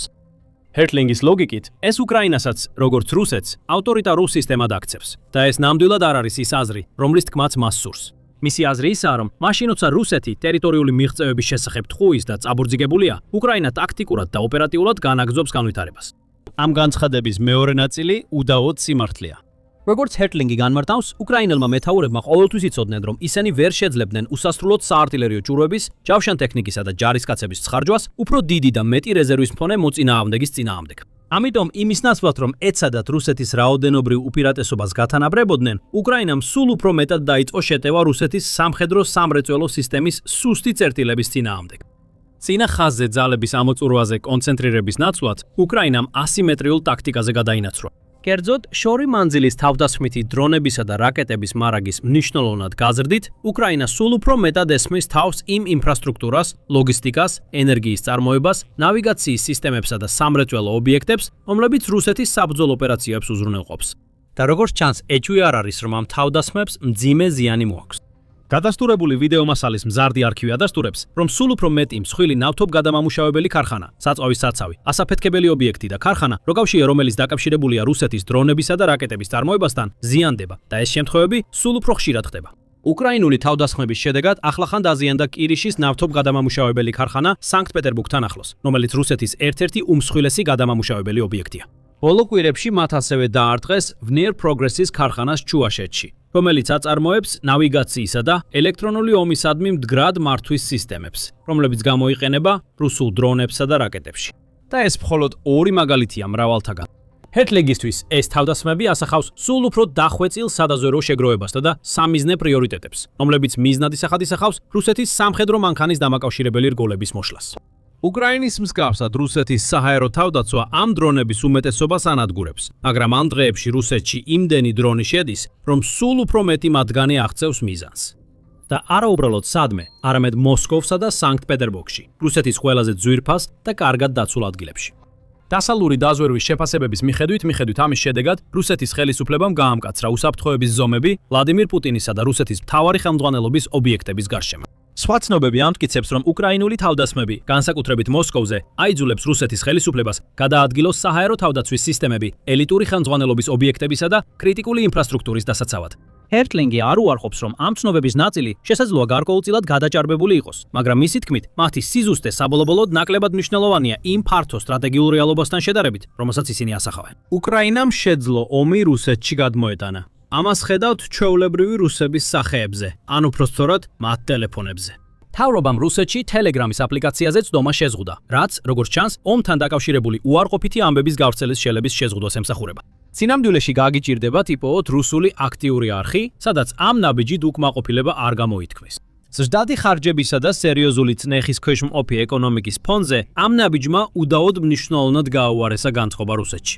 რუსული სახელმწიფო გამოკითხვის სააგენტო Whatsoyum-ის მიხედვით, პუტინის რეიტინგი 2026 წლის აპრილის ბოლოს 65.6%-მდე დაეცა, რაც ყველაზე დაბალი მაჩვენებელია უკრაინის წინააღმდეგ ომის დაწყების შემდეგ. ეს მნიშვნელოვანი ვარდნაა 12% პუნქტზე მეტით 2025 წლის დეკემბერთან შედარებით. რამაც სახელმწიფო კონტროლირებადი გამოკითხვის სააგენტო აიძულა გადაეხედა თავისი კვლევის მეთოდოლოგიისთვის, რათა შემდგომი დართმები შეემსუბუქებინა. რა თქმა უნდა, ეს ისეთი რეიტინგებია, რომელზეც ბევრი დასავლელი ლიდერი მხოლოდ ოცნებობს. ბოლო ამერიკული გამოკითხვების მიხედვით პრეზიდენტი დონალდ ტრამპი კლავაც დაახლოებით 39%-იან ხარდაჭერას ინარჩუნებს, თუმცა არსებობს სტაბილური დაღმავალი ტენდენცია. უკრაინის ყველაზე დიდ ევროპელ მოკავშირეებს შორის გერმანიის კანცლერი ფრიდრიხ მერცი ყველაზე პოპულარულია, თუმცა მისი მხარდაჭერის მაჩვენებელი მხოლოდ 19%-ია, ხოლო უარყოფითი შეფასება 76%-ს აღწევს. საფრანგეთის ემანუელ მაკრონი მას ოდნავ ჩამორჩება 18%-იანი მხარდაჭერით და 75%-იანი უარყოფითი შეფასებით. და დიდი ბრიტანეთის პრემიერ-მინისტრი სერ ქეირ სტარმერი, რომლის ლეიბორისტული პარტიაც ახლახან ადგილობრივ არჩევნებში სამარცხვინოდ დამარცხდა, დიდი ალბათობით უახლოეს მომავალში თანამდებობას დაკარგავს. ხოლო 11%-ს ბრიტანელთა სჯერა, რომ ის კარგი ან შესანიშნავი პრემიერ-მინისტრი იყო, ხოლო თითქმის 60% თვლის, რომ ის ცუდი ან საშინელი იყო, როგორც YouGov-ის გამოკითხვა მაჩვენა. თუმცა პუტინისთვის დაახლოებით 12%-იანი ვარდნა მხოლოდ ერთ კვარტალში ძლიერი მაჩვენებელია იმისა, რომ უკრაინის ასიმეტრიული სტრატეგია მუშაობს. ეხლა ჰერტლინგი მტკიცედ ამტკიცებს, თუ როგორ იყენებს უკრაინა თავის ადაპტირებადობასა და ასიმეტრიულ უპირატესობებს ინიციატივის დასაბრუნებლად. მაგრამ სხვა კომენტატორებისგან განსხვავებით, ის არ ასკვნის, რომ ამან უკრაინამ მტკიცედ გამარჯვების გზაზე დააყენა, ან რომ ომი დასასრულს უახლოვდება. რუსეთი კვლავ საშიშია და შეუძლია უზარმაზარი განადგურება მოახდინოს, აცხადებს ის. ის ასევე აღიარებს უკრაინის სერიოზულ პრობლემებს ცოცხალი ძალის მხრივ. იმას, რომ ქვეყანა სრულად დამოკიდებულია უცხოურ დახმარებაზე, რათა სახელმწიფოდ ფუნქციონირება შეძლოს და იმასაც, რომ ის დიდად არახელსაყრელ მდგომარეობაშია, რადგან ომი ნელ-ნელა გამოფიტვის ხანგრძლივ დაპირისპირებად იქცა. რუსეთი მძიმე დანაკარგებს განიცდის, მაგრამ მას უფრო დიდი შესაძლებლობა აქვს გაუძლოს ამ დანაკარგებს. უბრალოდ მისი გაცილებით დიდი ზომის, ეკონომიკისა და მოსახლეობის გამო. ასევე აღსანიშნავია, რომ პენტაგონის ოფიციალური შეფასება ომის მდგომარეობის შესახებ არ იზიარებს ჰერტლინგის მოსაზრებას, რომ უკრაინამ სტრატეგიული ინიციატივა მოიპოვა თავისი ინოვაციური ტაქტიკებისა და უფრო დიდი ადაპტაციის უნარის შედეგად. პენტაგონის სპეციალური გენერალური ინსპექტორი ოპერაცია ატლანტიკური გადამწყვეტობის შესახებ 2026 წლის მაისის ანგარიშში კონგრესს აფასებს, რომ რუსეთს თითქმის უეჭველად უფრო ეფექტური სარდლობა და მართვის სისტემა აქვს, ვიდრე უკრაინას. ასევე თითქმის უეჭველად ინარჩუნებს უფრო მაღალ შესაძლებლობას განახორციელოს მუდმივი, მაღალი ტემპის შეტევითი მანევრები და უპირატესობას ფლობს პირდაპირ ცეცხლში, ლოგისტიკაში, ძალების გენერირებაში და ძალების დაცვაში. რუსეთმა ასევე მიაღწია პარიტეტს ტაქტიკური დრონების განლაგებაში, თუმცა უკრაინას ალბათ უფრო ეფექტური ტაქტიკური საბრძოლო ველზე ორიენტირებული სადაზვერვო შესაძლებლობა აქვს ვიდრე რუსეთს. თუმცა, როგორც სამასის პარტელი ვიეტკონგი და მტკიცე ფინელები მეორე მსოფლიო ომში ნათლად აჩვენებენ, გამარჯვება ყოველთვის არ ნიშნავს მტრის ბრძოლის ველზე დამარცხებას. ომის დასაწყისში ძალიან ცოტა ვინმე იწინასწარმეტყველებდა, რომ უკრაინა 4 წლიანი დამქანცველი და სისხლიანი ომის შემდეგ კვლავ მტკიცედ იდგებოდა, მაგრამ აი ის ამაყად დგას ყველას დასანახად. თუმცა, მცირე შანსია, რომ უკრაინის ესკალაციებმა შეიძლება უკუშედეგი გამოიწვიოს. რუსეთში გაზრდილი ზეწოლა არ იწვევს კაპიტულაციის ან პუტინის გადადგომის მოთხოვნების ზრდას. ამის ნაცვლად, როგორც ჩანს, ეს ყველაფერი საპირისპირო შედეგს იძლევა. საზოგადოებისა და გავლენიანი ლიდერების მხრიდან უკრაინის მიმართ ბევრად უფრო მკაცრი პასუხის მოთხოვნები სულ უფრო ხმამაღლა ისმის. რადგან საკმაოდ სადავოა, რამდენად მეტი რესურსი აქვს რუსეთს, ტრადიციულ შეიარაღებაში ასეთი დარტყმებისთვის, არსებობს შემაშფოთებელი პერსპექტივა, რომ რუსეთმა შეიძლება მიმართოს უფრო მომაკვდინებელ, ტაქტიკურ, ან თუნდაც სტრატეგიულ ბირთვულ იარაღს. ეს საფრთხე ყოველდღიურად ძლიერდება. ბირთვული ომი სავარაუდოდ უკრაინის მთავარ ცენტრებს რუკიდან გააქრობს და მთელ ტერიტორიას საცხოვრებლად უარგის გახდის. ასევე შესაძლოა ევროპის, რუსეთისა და თუნდაც აშშ-ის დიდი ნაწილიც საცხოვრებლად უარგისი გახადოს. სოფლიოში არნახული მოვლენებით სავსე ამ ომში უკრაინამ კიდევ ერთი უპრეცედენტო რამ მოახერხა. სანქტ-პეტერბურგთან ახლოს მდებარეობს კრონშტადტის საზღვაო ბაზა, რომელიც რუსეთის ბალტიის ფლოტის ოფიციალური შტაბ-ბინაა. ბაზა, რომელიც თითქოს და ხელშეუხებელი უნდა ყოფილიყო. შემდეგ უკრაინამ კარზე მიუკაკუნა. არა, ესე არ არის. უკრაინამ ეს ბაზა მთლიანად გაანადგურა ღამის დრონების თავდასხმით, რაც პუტინისთვის მკაფიო გზავნილია. რუსეთის ყველაზე დაცული საზღვაო პორტი ახლა სამიზნეა. და იმის გასამყარებლად უკრაინამ კრონშტადტში ისეთი რამ დაარტყა, რასაც რუსეთი ვეღარასდროს ჩაანაცვლებს. მალე გეტყვით რა იყო ეს. ჯერ კი დარტყმა. ეს იყო მასიური. და ეს უახლესი ნიშანია იმისა, რომ უკრაინამ აჩვენა, რუსეთში არაფერია დაცული უკრაინის დრონებისგან. Warzone, ანუ TWZ, დეტალებს იძლევა 3 ივნისის ანგარიშში. ამით უკრაინის დრონებმა ასობით მილიიფრინეს, რათა კრონშტადტის საზღვაო ბაზაზე მიეღწიათ. ეს ჩვეულებრივი ბაზა არ არის. ის ერთ-ერთი ყველაზე პრესტიჟულია რუსეთის საზღვაო ობიექტებს შორის და მდებარეობს ქალაქში, რომელიც პუტინის მშობლიური ქალაქია და რუსეთის გიზგვირგვინის მარგალიტად ითვლება იმ იმიჯის მიხედვით, ჯის მიხედვით, რომელსაც პუტინი სურს მსოფლიოს აჩვენოს. ეს მარგალიტი ახლახან უკრაინის დრონებმა დააზიანეს. და პუტინს მადლობა უნდა გადაუხადოს უკრაინის უპილოტო სისტემების ძალების პირველ ცალკე ცენტრს. ამ დანაყოფმა მთელი ერიში კოორდინაცია გაუწია და ჩვენ შეგვიძლია დავასკვნათ თუ როგორ რამდენიმე საინტერესო ფაქტორის მიხედვით. პირველ-რიგში არსებობს იერიშის ვიდეო კადრები. ეს გვიჩვენებს, რომ ან ადგილობრივი ოპერატორი იყო სადღაც რუსეთის საზღვაო ბაზასთან ახლოს, რომელიც მართავდა პროცესს. რაც მიუთითებს, რომ უკრაინას ყავს დრონების ოპერატორების საკუთარი ტერიტორიის გარეთ. ან უკრაინამ გამოიყენა დრონები სატელიტური კავშირის მეშვეობით, რაც ნიშნავს, რომ რუსეთის ელექტრონულმა ომმა სრულად ვერ შეძლო დრონების შეჩერება. არც ერთი ეს სცენარი არ არის კარგი პუტინისთვის. ორივე ვარიანტი მას აჩვენებს, რომ თითქოს და ხელშეუხებელი კრონშტადტის ბაზა ისეთი დაცული არ არის, როგორც ეგონა. სხვა შესაძლებლობაა, რომ უკრაინამ მოკლე მოქმედების დრონები გამოიყენა რუსეთის საზღვაო ბაზაზე თავდასხმისთვის, მაგრამ ეს ნაკლებად სავარაუდოა. ეს უკრაინისგან მოითხოვდა, რომ ბაზის გარშემო წლებში რაიმე ტიპის დედა გემი შეეყვანა დრონების გასაშვებად. უკრაინას ეს შესაძლებლობა აქვს. უკვე გავრცელდა სურათები, სადაც ჩანს, რომ უკრაინა Aeroprakt A-32-ის მსუბუქ სპორტულ თვითმფრინავს დრონზით გამანადგურებლად გარდაქმნის. და 20 მაისს Forbes-მა გავრცელა ინფორმაცია, რომ უკრაინამ თავისი საზღვაო დრონების ნაწილი ისე გადააკეთა, რომ ახლა მათ შეუძლიათ FPV დრონების შეტანის სამიზნემდე შეტევის დაწყებამდე. რომელი კონკრეტული მეთოდიც არ უნდა გამოიყენონ, შედეგი იგივეა. უკრაინის უპილოტო სისტემების ძალების პირობმა ცალკეულმა ცენტრმა დაარტყა ბაზას, რომელიც მიუწვდომელი უნდა ყოფილიყო. და იქ ყოფნისას ამ დრონებმა უბრალოდ გაანადგურეს რასაც რუსეთი ვერ შეცვლის. სანამ ამაზე გადავიდოდეთ, რამდენიმე დეტალი კრონშტადტის საზღვაო ბაზის შესახებ აჩვენებს. რატომ არის ასე შთამბეჭდავი, რომ უკრაინამ შეძლო ამ ობიექტის დარტყმა? United 24 მედია აღნიშნავს, რომ ეს ბაზა დიდი ხანია რუსეთის ერთ-ერთ უმნიშვნელოვანეს საზღვაო საყრდენ პუნქტად ითვლება და ის ორ მთავარ ბაზათაგან ერთ-ერთია, რომელსაც რუსეთის ბალტიის ფლოტი იყენებს ბალტიის ზღვის კონტროლის შესანარჩუნებლად. სანქტ-პეტერბურგიდან დაახლოებით 20 კილომეტრის დაშორებით მდებარე ეს ბაზა ძალიან დაცულად ითვლება. ეს ბაზა რუსეთს პირდაპირ გზას აძლევს ფინეთის ყურეში, რაც თავისუფლებ საშუალებას აძლევს რუსეთს მუდმივად საფრთხე შეუქმნას ნატოს აღმოსავლეთ ფლანგს. რუსეთი ამ ბაზას იყენებს კორვეტების, საპატრულო ხომალდებისა და დამხმარე გემების მისარებად და აქვე მდებარეობს სარემონტო და ტექნიკური მომსახურების ობიექტები, რომლებიც ბალტიის ფლოტის გამართულ მუშაობას უზრუნველყოფს. დაიმახსოვრეთ ეს ობიექტები, მალე ისევ დაუბრუნდებით მათ. შეიძლება ითქვას, რომ კრონშტადტის ყველაზე დიდი როლი რუსეთისთვის ის არის, რომ ეს არის ბაზა, რომელიც შესასვლელს აკონტროლებს. ნებისმიერი საზღვაო საფრთხე, რომელიც ცდილობს ბალტიის ზღვის გავლით რუსეთისკენ მიაღწიოს, ჯერ ამ ბაზას უნდა ჩაუვაროს. ეს არის მთავარი მიზეზი, რატომაც კრონშტადტი ასეთი მნიშვნელოვანია რუსეთისთვის. თუ კრონშტადტი მწყობრიდან არის გამოყვანილი, რუსეთის თავდაცვა სუსტდება. პუტინს ამის დაშვება არ შეუძლია. რუსეთის ძლიერ ლიდერს სასიცოცხლოდ ჭირდება ძალის დემონსტრირება, განსაკუთრებით მაშინ, როცა რუსეთის გაზაფხულისა და ზაფხულის შეტევები უკრაინაში ჩერდება. თუ უკრაინა უტევს ბაზას, რომელიც ბალტიის მხრიდან რუსეთის შეჭრის შესაჩერებლადაა განკუთვნილი, ეს მსოფლიოს აჩვენებს, რომ რუსეთი მოწყვლადია. მაგრამ ბოლო თვეებში უკრაინამ პუტინის მხრილება თავის სპეციალობად აქცია. ეს ვნახეთ 3 ივნისს, რადგან კრონშტადტის საზღვაო ბაზა სანქტ-პეტერბურგში ერთადერთი სამიზნე არ ყოფილა, რომელმაც უკრაინის დრონების რისხვა იგრძნო. უკრაინის ბალტიის აფეთქებები, რომელიც სანქტ-პეტერბურგში უფრო ფართო კამპანიის ნაწილია და როგორც ჩანს პუტინის დამცირებისთვისაა დაგეგმილი.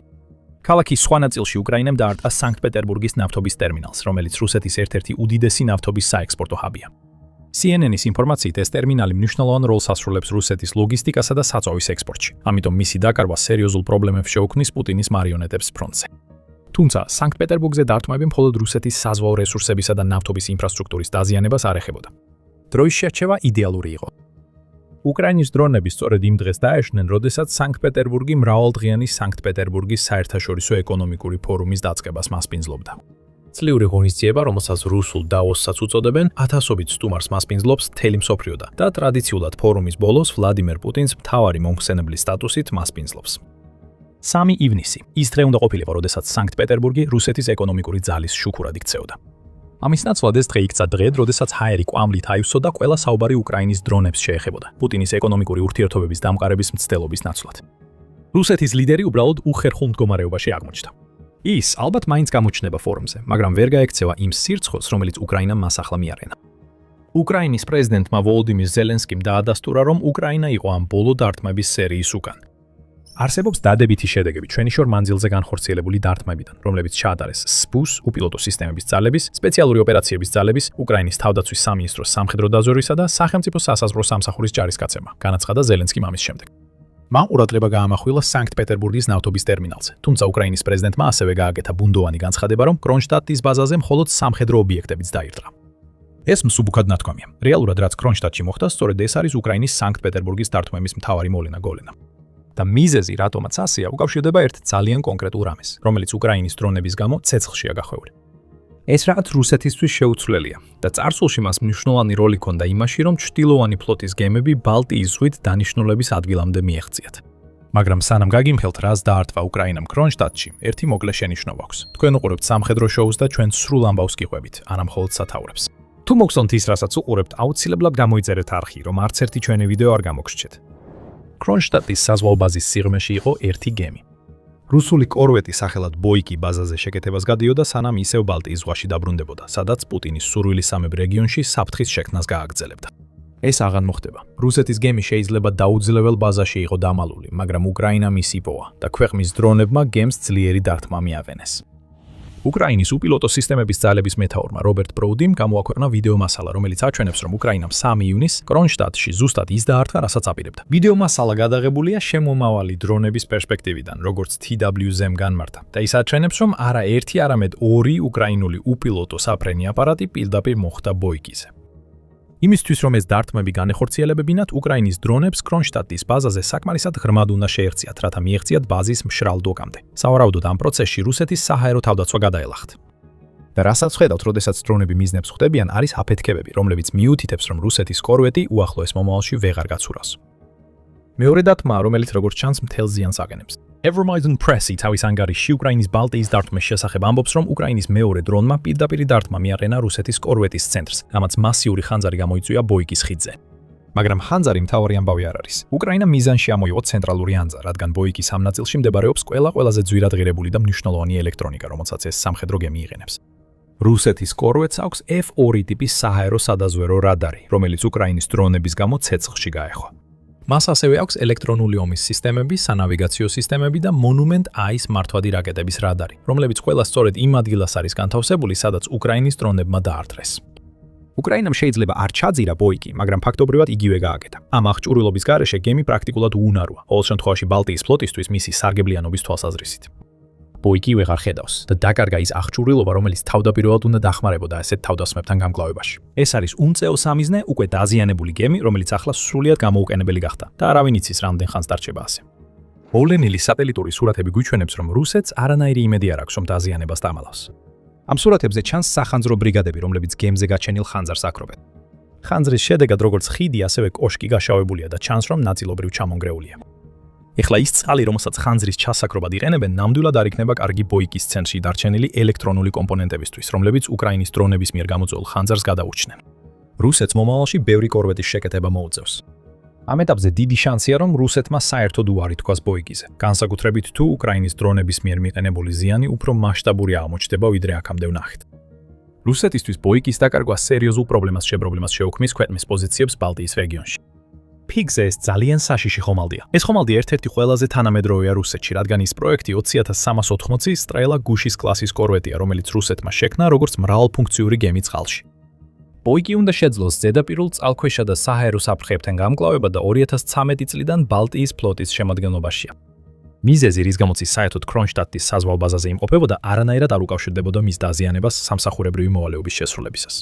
ბოიკი ბაზაში თებერვალში შევიდა გეგმიური რემონტისთვის, მას შემდეგ რაც 10 წელზე მეტი დრო გაატარა ზღვაში. ის რაც სწრაფი შეკეთება უნდა ყოფილიყო, რუსეთისთვის კოშმარად იქცა. 100 მმ-იანი ქვემეხების, KH-35 ანტიგემის რაკეტებისა და Redout-ის საჰაერო თავდაცვის სისტემის მცურავი პლატფორმა კრონშტადტში ბევრად უფრო დიდხანს დარჩება, ვიდრე რუსეთს ეგონა. მიუხედავად იმისა, რომ ეს ბალტიის ფლოტისთვის საზიანო იქნება, კიდევ უფრო დიდ პრობლემას წარმოადგენს ეგრეთ წოდებული ჩრდილოვანი ფლოტის ხომალდებისთვის, რომლებიც ბალტიის ზღვით გადაადგილდებიან და რუსეთიდან ნავთობს სხვა ქვეყნებში მიაქვთ.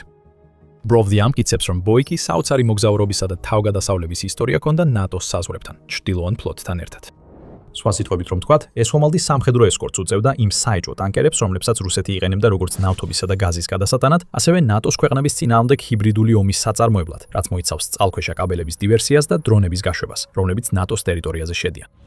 ამიტომ ბოიკის დაკარგვა მხოლოდ რუსეთისთვის არ არის ცუდი ამბავი. ეს ნამდვილი წარმატებაა ნატოსთვის, რომელიც ცდილობს შეზღუდოს რუსეთის მიერ ჩრდილოვანი ფლოტის გამოყენება სანქციების ასარიდებლად.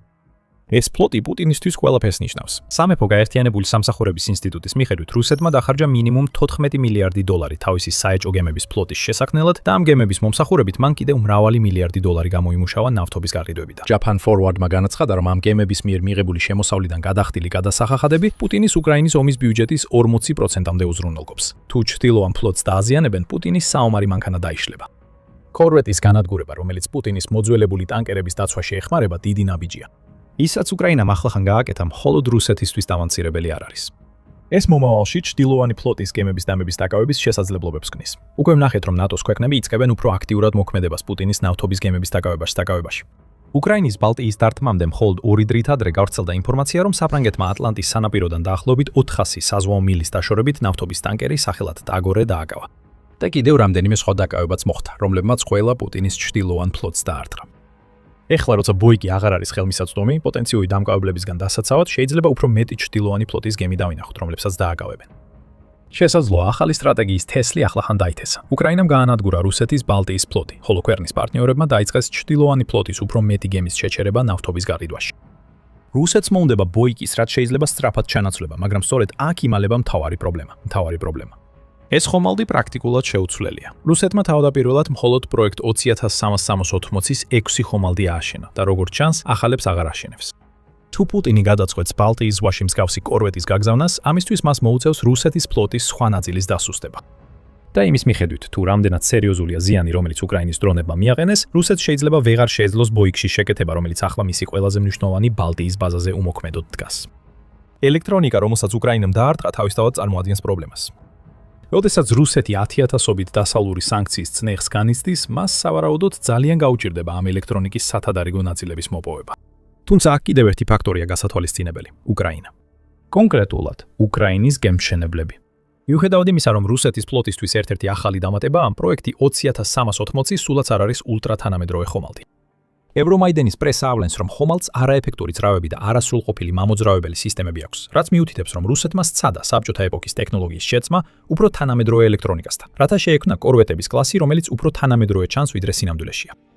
ეხლა გამოიცანით, რომელი ქვეყანა აშენებდა იმ ძრავებს, რომლებიც პროექტ 20380-ის კორვეტებში გამოიყენებოდა 2014 წლამდე. ეს იყო უკრაინა და მას შემდეგ, რაც რუსეთმა 2014 წელს დაიწყო აგრესიის კამპანია უკრაინის წინააღმდეგ, პუტინის ფლოტში პროექტ 20380-ის ახალი ძრავები აღარ მიეწოდება. დაამატეთ ამას ის ფაქტი, რომ რუსეთის გემთმშენებლობის ინდუსტრია ახლა სრულიად არეულობაშიობაშია. Defense 24 აღნიშნავს, რომ რუსეთის ფლოტის უმეტესობა საბჭოთა ეპოქის სამხედრო გემებითაა დაკომპლექტებული, ხოლო ახალი ხომალდების მოთხოვნა იმდენად მაღალია, რომ რუსეთის გემთმშენებლებს მისი დაკმაყოფილება ახლოსაც კი არ შეუძლიათ. რუსეთი აქ საკუთარ თავს არ ეხმარება. ქვეყნის ფლოტისთვის გამოყოფილი თითქმის ყველა თანხა ბირთვული წყალქვეშა ნავების განვითარებაში იდება, რის გამოც ზედაპირული გემები სერიოზულად დაფინანსების გარეშე რჩება. თუ უკრაინა მოახერხა ბოიკის ძრავის მწყობრიდან გამოყვანა, ეს მხოლოდ ერთ რამეს ნიშნავს. რუსეთის კორვეტი ბალტიის ზღვაში აღარასოდეს გაწუროს. როცა ვთქვით, რომ უკრაინამ დააზიანა რაღაცა შეუცვლელი, სწორედ ამას გულისხმობთ. საქმე არ არის იმაში, რომ ბოიკი თანამედროვე ტექნოლოგიის საოცრებაა და რუსეთს გაუჭირდება ამ ხომალდის გამეორება.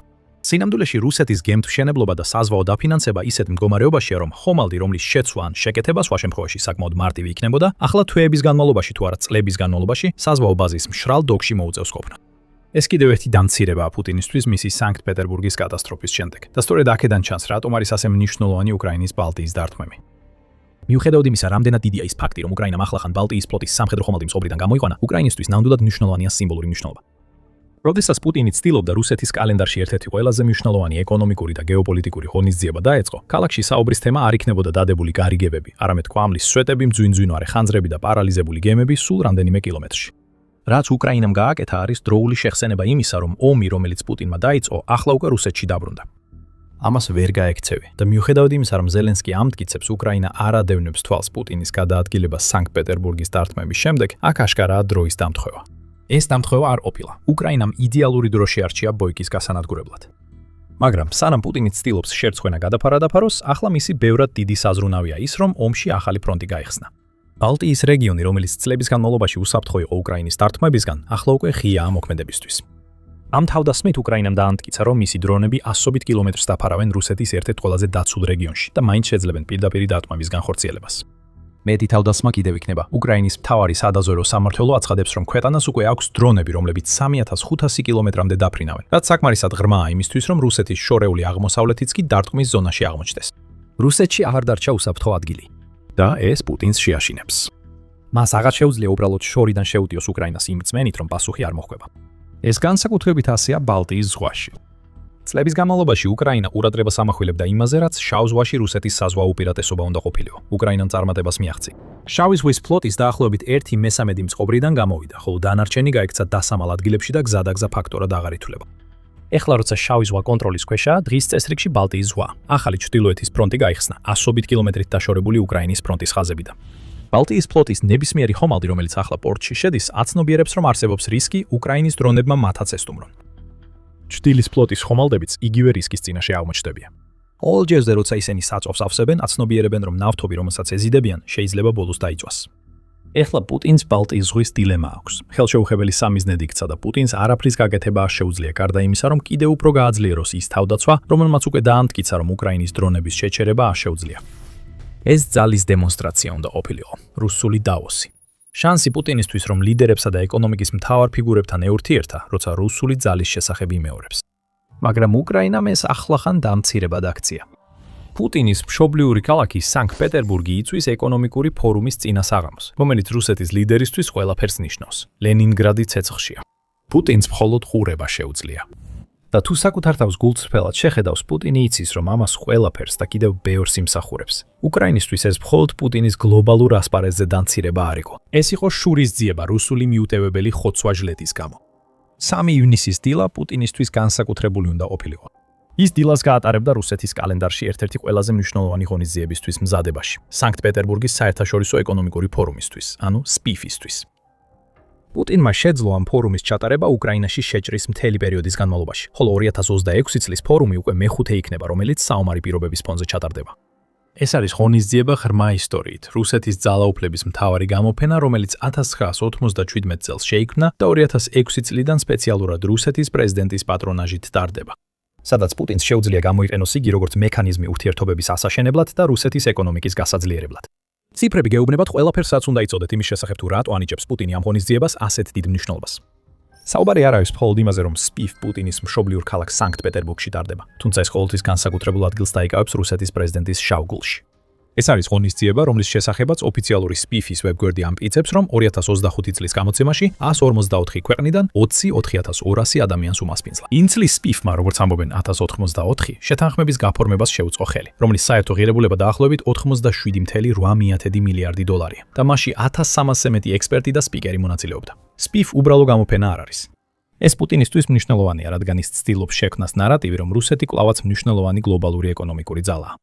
და 2026 წლის SPIF ჩვეულებრივზე კიდევ უფრო მნიშვნელოვანი იქნება. BBC-ის ინფორმაციით 130-ზე მეტი ქვეყნიდან ჩამოსულ სტუმრებს შორის იქ იმყოფება აშეთეშის დაბალ პროფილური დელეგაციაც. დელეგაცია დიდი არ არის, მაგრამ მნიშვნელოვანია. Kiev Independent-ის ინფორმაციით, ტრამპის ადმინისტრაციის წევრი დაესწრება ღონისძიებას, რაც ნიშნავს, რომ ეს იქნება პირველი შემთხვევა ბოლო რამდენიმე წლის განმავლობაში, როდესაც აშშ-ის წარმომადგენელი დაესწრება არება ამ ღონისძიებას. ყველაფერს ამას იმიტომ გეუბნებით, რომ ხაზგასმით აღვნიშნოთ. SPIF 2026 პუტინისთვის ყველაფერია. უკრაინა ეს იცოდა. და იმავე დილით, როცა პუტინი საწოლიდან ადგა და ცდილობდა თავი მოემზადებინა ბიზნეს ლიდერებთან და დელეგატებთან შესახვედრად მთელი მსოფლიოდან, უკრაინამ სანქტ-პეტერბურგის გულში ძლიერი დარტყმა მიაყენა. 3 ივნისის დილას სანქტ-პეტერბურგის მცხოვრებლებს ცეცხლი, კვამლი და უკრაინული დრონების იერიშები დახვდათ. პუტინს იმედი ჰქონდა, რომ ომი, რომელიც მან დაიწყო, განხილვის თემა არ იქნებოდა. ეხლა კი 20,000-ზე მეტი მონაწილე მხოლოდ ამ ომზე ისაუბრებს. მთელი სანქტ-პეტერბურგის მასშტაბით გამონაბოლქვის ღრუბლები დროულად ახსენებს, რომ პუტინის ომი კვლავ მძვინვარებს, მაშინაც კი როცა ის ცდილობს თავი მოაწონოს გლობალურ ელიტებს. რუსეთის პრეზიდენტი დამცირებული იყო. ადამიანი, რომელიც ასეთ ცდილობს დამალოს ის ზიანი, რასაც უკრაინა აყენებს მის ქვეყანას, მხოლოდ უყურებს, როგორ იშლებაბლო.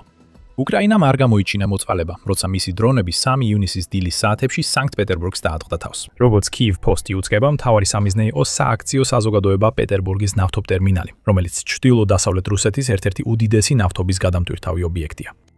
Astras მიერ ადგილზე გადაღებული რამდენიმე თვითმხილველის ვიდეოს და მონათხრობის ანალიზმა დაადასტურა, რომ სწორედ ეს იყო პუტინის დამცირების ადგილი და უკრაინას უკეთესი სამიზნე ვერ შეერჩია იმ დღეს, როცა რუსეთი ეკონომიკურ ძლიერებას უნდა აჩვენებდეს და ბიზნეს გარიგებებს აფორმებდეს.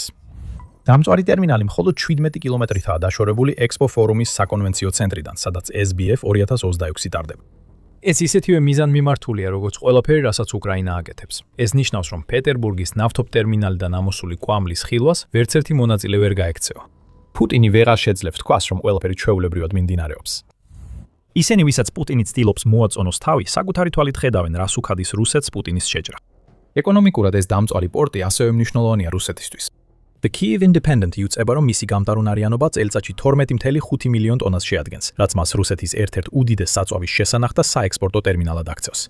ნავთობპროდუქტები რკინიგზით, მდინარითა და გზით მიეწოდება პორტს, რათა შემდეგ მსოფლიოს სხვადასხვა ქვეყანაში გაიგზავნოს. სავარაუდოდ იმ ქვეყნებში, რომლებიც წარმოდგენილი იქნებიან SPF 2026-ზე. შესაძლოა SPF 2026-ზე იყვნენ დელეგატები, რომლებიც პუტინთან ახალი ნავთობის გარიგებების დადებაზე ფიქრობდნენ. ახლა მათ ორჯერ მოუწევთ დაფიქრება. რუსეთს ნავთობის მიწოდების დაპირებებში ვერ ენდობი, როცა გონებაში დაგჭა დამწვარი პორტის სურათი. რუსეთი პირდაპირ ზიანის შემცირების რეჟიმზე გადავიდა. ალექსანდრ დროზდენკო, რომელიც ლენინგრადის ოლქის გუბერნატორია და ადამიანი, რომელსაც პუტინი ანდობს. რუსეთის პრეზიდენტის მშობლიური ქალაქის შესახებ ნარატივის შენარჩუნებას უკვე ცდილობს პუტინის დამცირება რუსულ წარმატებად გადააქციოს. ის ამტკიცებს, რომ სანქტ-პეტერბურგის საჰაერო თავდაცვამ უკრაინის თავდასხმა მოიგერია, რომელიც თავდაპირველად მისი თქმით 3 დრონისგან შედგებოდა, მაგრამ შემდეგ ეს რიცხვი 30 დრონამდე გაზარდა. ჩვენთვის ასე ჟღერს, თითქოს ვიღაცას თავისი ამბავი ვერ დაულაგებია. შეიძლება რიცხვები იზრდება, იმიტომ რომ დროზდენკოს უნდა იპოვოს გზა, რათა ახსნას, რატომ არის სანქტ-პეტერბურგში ამდენი ცეცხლი და კვამლი. რა თქმა უნდა, ჩვენთვის უცხო არ არის რუსეთის განცხადებები იმის შესახებ, რომ მან ყველა დრონი ჩამოაგდო, რომელსაც უკრაინა მის ტერიტორიაზე აგზავნის. დროზდენკო მაინც იმდენად ჭკვიანი, რომ არ განეცხადებინა, თითქოს დრონების ნამსხვრევების შემთხვევით მოხდა ზუსტად იმ ობიექტებს, რომელთა დაზიანებაც უკრაინას სურდა. მაგრამ თუნდაც ასე ეკნა, ეს მაინც ვერ დაეხმარებოდა. მიუხედავად მისი ყველა განცხადებისა ჩამოგდებების შესახებ, ის ვერ გადაფარავს იმ რეალობას, რასაც SPF 2026-ის მონაწილეები საკუთარი თვალით ხედავენ. საბოლოო ჯამში ეს რეალობა უკვე გავრცელებულია მთელ რუსულ სოციალურ მედიაში. უკრაინამ პუტინს ახლახან რაც დაატეხა თავს ამ კატასტროფის კარგი პატარა კომპილაცია გააზიარა Toronto TV-ს Telegram არხმა. ვიდეოს შემდეგ ვიდეოში ჩანს შედეგები. ერთ ვიდეოში ჩანს 3 კვამლის სვეტი, რომელიც პეტერბურგის ნავთობის ტერმინალიდან ადის, რაც გვიჩვენებს, რომ რამდენიმე უკრაინულმა დრონმა პირდაპირ დართვა მიაყენა. სხვა ვიდეოში ჩანს მასიური ხანძარი ტერმინალზე, რომელიც ყველგან სმოგს აფრქვევს. ამ ვიდეოს ფონზე ისმის რუსული საჰაერო თავდაცვის სისტემების სროლის ხმა, თუმცა სროლის დასრულების შემდეგ კვლავ ისმის უკრაინული დრონის ბზუილი. და კიდევ ერთ ვიდეოში ჩვენ ხედავთ პირველ სხვა კუთხიდან. ეს მასიურია, შეუმჩნეველი ვერ დარჩება. თავდასხმის მასშტაბის მონუმენტია, რომელიც უკრაინამ პუტინის მშობლიურ ქალაქზე განახორციელა. იგივე Telegram არხი კიდევ ერთ საინტერესო ინფორმაციასაც გვთავაზობს. 3 ივნისს დილის 6 საათისთვის ლენინგრადის ადგილობრივი ხელისუფლება აცხადებდა, რომ 50 დრონით განხორციელდა თავდასხმა. როგორც ჩანს, რუსეთში ვერავინ ახერხებს ზუსტი რიცხვების დადგენას. უკრაინის პრეზიდენტი ვოლოდიმირ ზელენსკი არ ერიდება, პუტინის უკვე არსებულ დამცირებას კიდევ ამატებს. სანამ რუსეთის პრეზიდენტის გარემოცვა ცდილობს საკუთარი ვერსიების გავრცელებას, ზელენსკი უკვე Telegram-ზე გამოვიდა და დაადასტურა, რომ დარტმის უკან უკრაინა იდგა და ის ისეთივე წარმატებული იყო, როგორც კადრებში ჩანს. ჩვენი შორ მანძილზე მოქმედი სანქციების კარგი შედეგებია SBU-ს, SEPES-ს, SESO-ს, გურისა და სახელმწიფო სასაზღვრო სამსახურის ჯარისკაცებისგან. ნიშნულოვანი ობიექტები რუსეთის ტერიტორიაზე ამ ღამით დაირთხა, განაცხადა ზელენსკიმ და დაამატა, მათ შორისაა სანქტ-პეტერბურგის ნავთობის ტერმინალი. ჩვენი უკრაინის სახელმწიფო საზღვრიდან ამ ობიექტამდე, რომელიც რუსეთის ნავთობის ინდუსტრიას ეკუთვნის და ომისთვის მუშაობს, დაახლოებით 1100 კილომეტრია, განაცხადა ზელენსკიმ. პუტინის ჭრილობაში ცოტაოდენი მარილი დაემატა. 1100 კილომეტრის ხსენებაც ისეთივე მიზანმიმართულია, როგორც ყველაფერი, რაც უკრაინამ სანქტ-პეტერბურგში გააკეთა. ეს არის გზავნილი როგორც პუტინისთვის, ასევე მისი ეკონომიკური კონფერენციის მონაწილეებისთვის. უკრაინის დრონებს შეუძლიათ შორს გაფრენა და ძლიერი დარტყმა. რუსეთში არც ერთი ადგილი არაა უსაფრთხო, არც კი ის ქალაქი, რომელიც პუტინმა თავისი გვირგვინის მარგალიტად აირჩია და სადაც 10,000-ობით ადამიანს მასპინძლობს. მაგრამ ალბათ ყველაზე დიდი ნიშანი იმისა, რომ SPF 2026-ზე ყველაფერი ძალიან არასწორად მიდის, თითქოს მძვინვარე ცეცხლი და თვალშისაცემი კვამლის საკმარისი არ იყოს, ისაა, რაც სანქტ-პეტერბურგის პოლკოვოს აეროპორტში ხდება. რუსეთს იძულებული გახდა აეროპორტში გაეაქტიურებინა უსაფრთხოების გეგმა კოვა, როგორც კიევ პოსტი წერს. აეროპორტი SBF 2026-ის ზოგიერთი მონაწილის მისაღებად იყო მზად. ფრენების შეფერხებები მრავლადაა, 10-ზე მეტი გამავალი რეისი გადაიდო ან გაუქმდა. ისინი, ვინც კონფერენციამდე აეროპორტში ჩავიდნენ, პანიკას საკუთარი თვალით ნახავდნენ და იციან, რომ თუ უკრაინა შეტევებს გააგრძელებს, შეიძლება სანქტ-პეტერბურგში ბევრად უფრო დიდხანს დარჩნენ, ვიდრე გეგმავდნენ. კიდევ ერთხელ, ეს არის გზავნილი, ეს არის რუსეთის ომის რეალობა. ნამდვილი კვამლი, რომელიც იმ კვამლის ფარდის უკან იმალება, რომელსაც პუტინი და მისი გარემოცვა ქმნიან.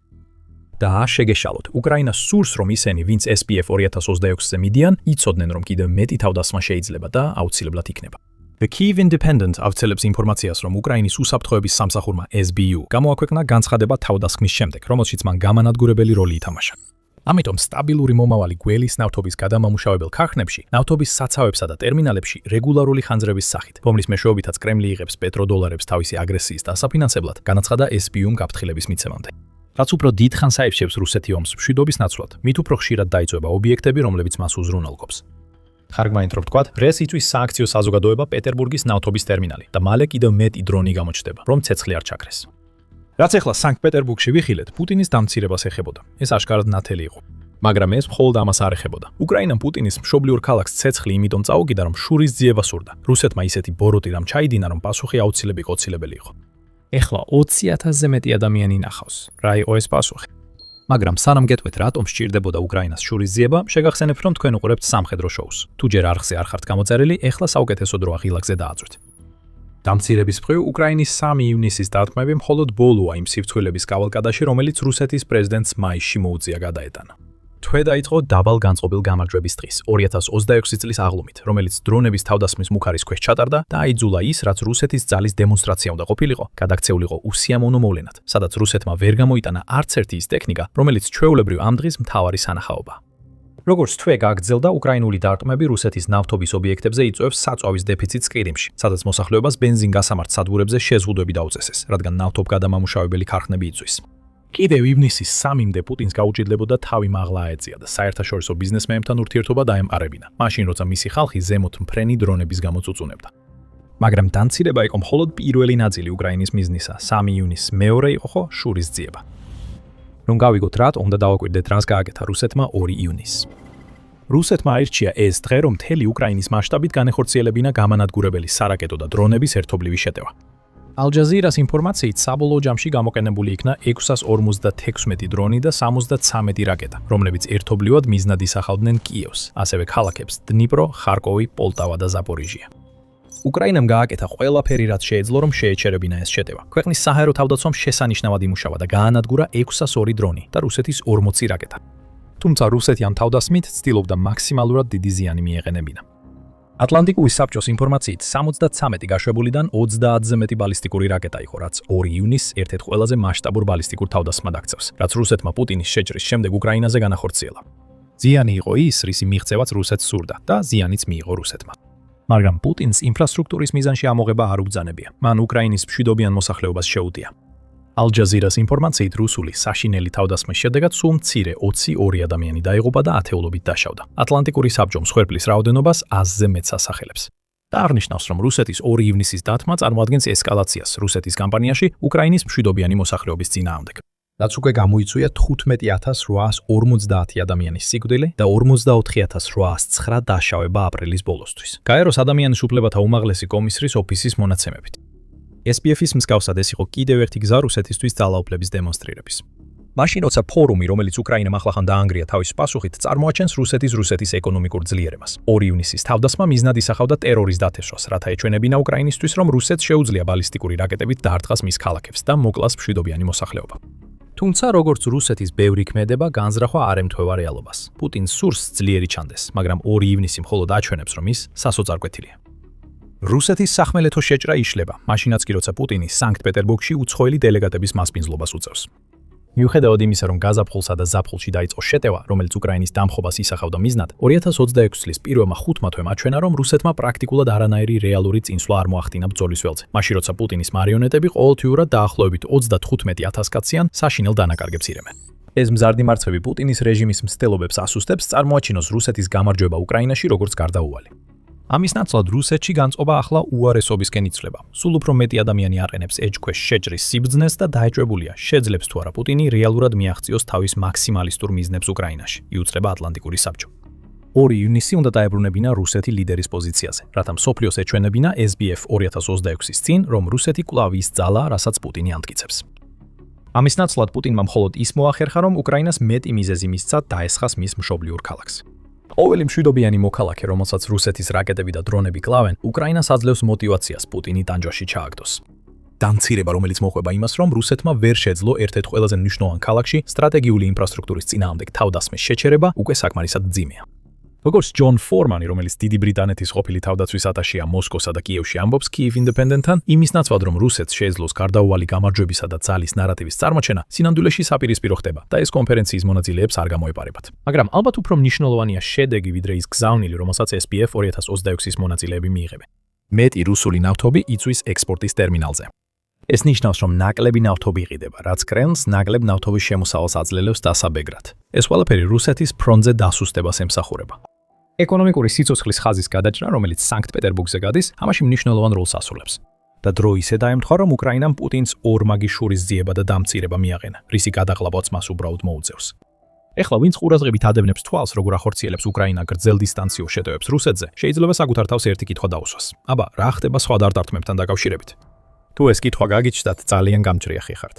რაც არ უნდა შთამბეჭდავი ყოფილიყო სანქტ-პეტერბურგში ნავთობის ტერმინალის განადგურება, უკრაინამ არაერთხელ დაამტკიცა, რომ როდესაც გრძელ დისტანციურ დრონებს რუსეთში აგზავნის, მხოლოდ ერთ სამიზნეზე არ კონცენტრირდება. პეტერბურგის ნავთობის ტერმინალი მხოლოდ ერთ-ერთი იყო იმ რამდენიმე ობიექტიდან, რომლებიც 2 ივნისს და 3 ივნისის დასაწყისში დაიბომბა. Pravdas მიხედვით უკრაინის დრონებმა ასევე მიაღწიეს რუსეთის ტამბოვის ოლქს, რომელიც ფრონტის ხაზიდან თითქმის 600 კილომეტრითაა დაშორებული. იქ ამ დრონებმა პირდაპირ დათმობები მიაყენეს საწარმოო ქარხანას მიჩურინსკის ქალაქში, რომელიც გავრცელებული ინფორმაციით პასუხისგებელია იმ აღჭურვილობის წარმოებაზე, რომელიც გამოიყენება რუსული ავიაციისა და რაკეტების მართვის სისტემებში. კერძოდ ქარხანა აწარმოებს MP-95 სენსორებს, რომლებიც გამოიყენება რუსეთის KH-101 ფრთოსან რაკეტებში, ასევე გირომოტორებს, რომლებიც აუცილებელია KH-59 რაკეტაში გამოყენებული სენსორებისთვის. ჩვენ კვლავ ხედავთ მიზანს. რუსეთმა 2 ივნისს რაკეტები და ავიაცია გამოიყენა სამოქალაქო პირების დასაღებად. უკრაინის პასუხი იყო იმ ქარხნებიდან ერთ-ერთის განადგურება, რომელიც აწარმოებს იმ აღჭურვილობას, რაც ამ ტიპის იარაღს ასეთი თავდასხმების განხორციელებისთვის სჭირდება. ამ დარტყმას რომ დავამატოთ, Pravda წერს, რომ რუსული ხელისუფლება ამტკიცებს თითქოს 2 ივნისის საღამოდან მოყოლებული მოსკოვის რეგიონში მათ საჰაერო თავდაცვამ 20-ზე მეტი უკრაინული დრონი ჩამოაგდო.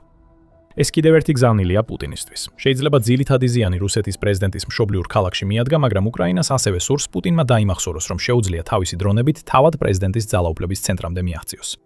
ეხლა რუსეთის გვირგვინის მარგალიტი ქალაქი იწვის და როცა პუტინი ცდილობს თავისი ტრადიციული მთავარი სიტუეთ გამოსვლას, მას ეწოდინება, რომ რუსული დავოსი წარუმატებლობაა. ცეცხლი და კვამლი უკვე ნახეს. კონფერენციის მონაწილეებმა იციან, რომ პუტინის ნებისმიერი მცდელობა ძალააჩვენოს ტყუილია. ქალაქი, რომელიც უკრაინიდან 1000 კილომეტრზე მეტითაა დაშორებული, ახლახან დაარტყეს. ეს ნიშნავს, რომ რუსეთში არაფერი არის უსაფრთხო და ეხლა ამას მთელი მსოფლიო იცის.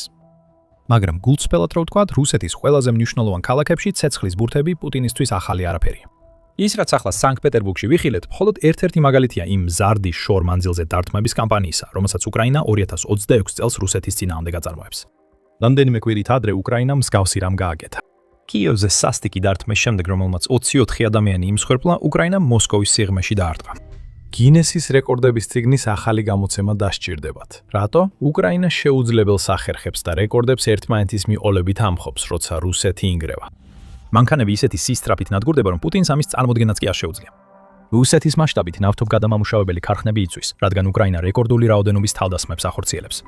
რეკორდები კვლავ ძალაშია და ისინი ისევ მზადაა გასატეხად, რადგან უკრაინა ძლიერდება. რუსეთს ეს ყველაფერი სძულს, მაგრამ ვერაფერს აკეთებს ამის წინააღმდეგ. დავიწყოთ ლოგისტიკის რეკორდით, რადგან ეს ძალიან მნიშვნელოვანია და დიდ გავლენას მოახდენს პუტინის ყველა გეგმაზე, მისი გაზაფხულისა და ზაფხულის შეტევისთვის. 31 მაისის ანგარიშში ევრომაიდან პრესი ამბობს, რომ უკრაინამ დააფიქსირა ყველა დროის ყოველდღიური რეკორდი რუსული ტექნიკის განადგურების რაოდენობით. ეს რეკორდი დამყარდა 29 მაისს და შეადგენს რუსეთის 483 ერთეულ ტექნიკას.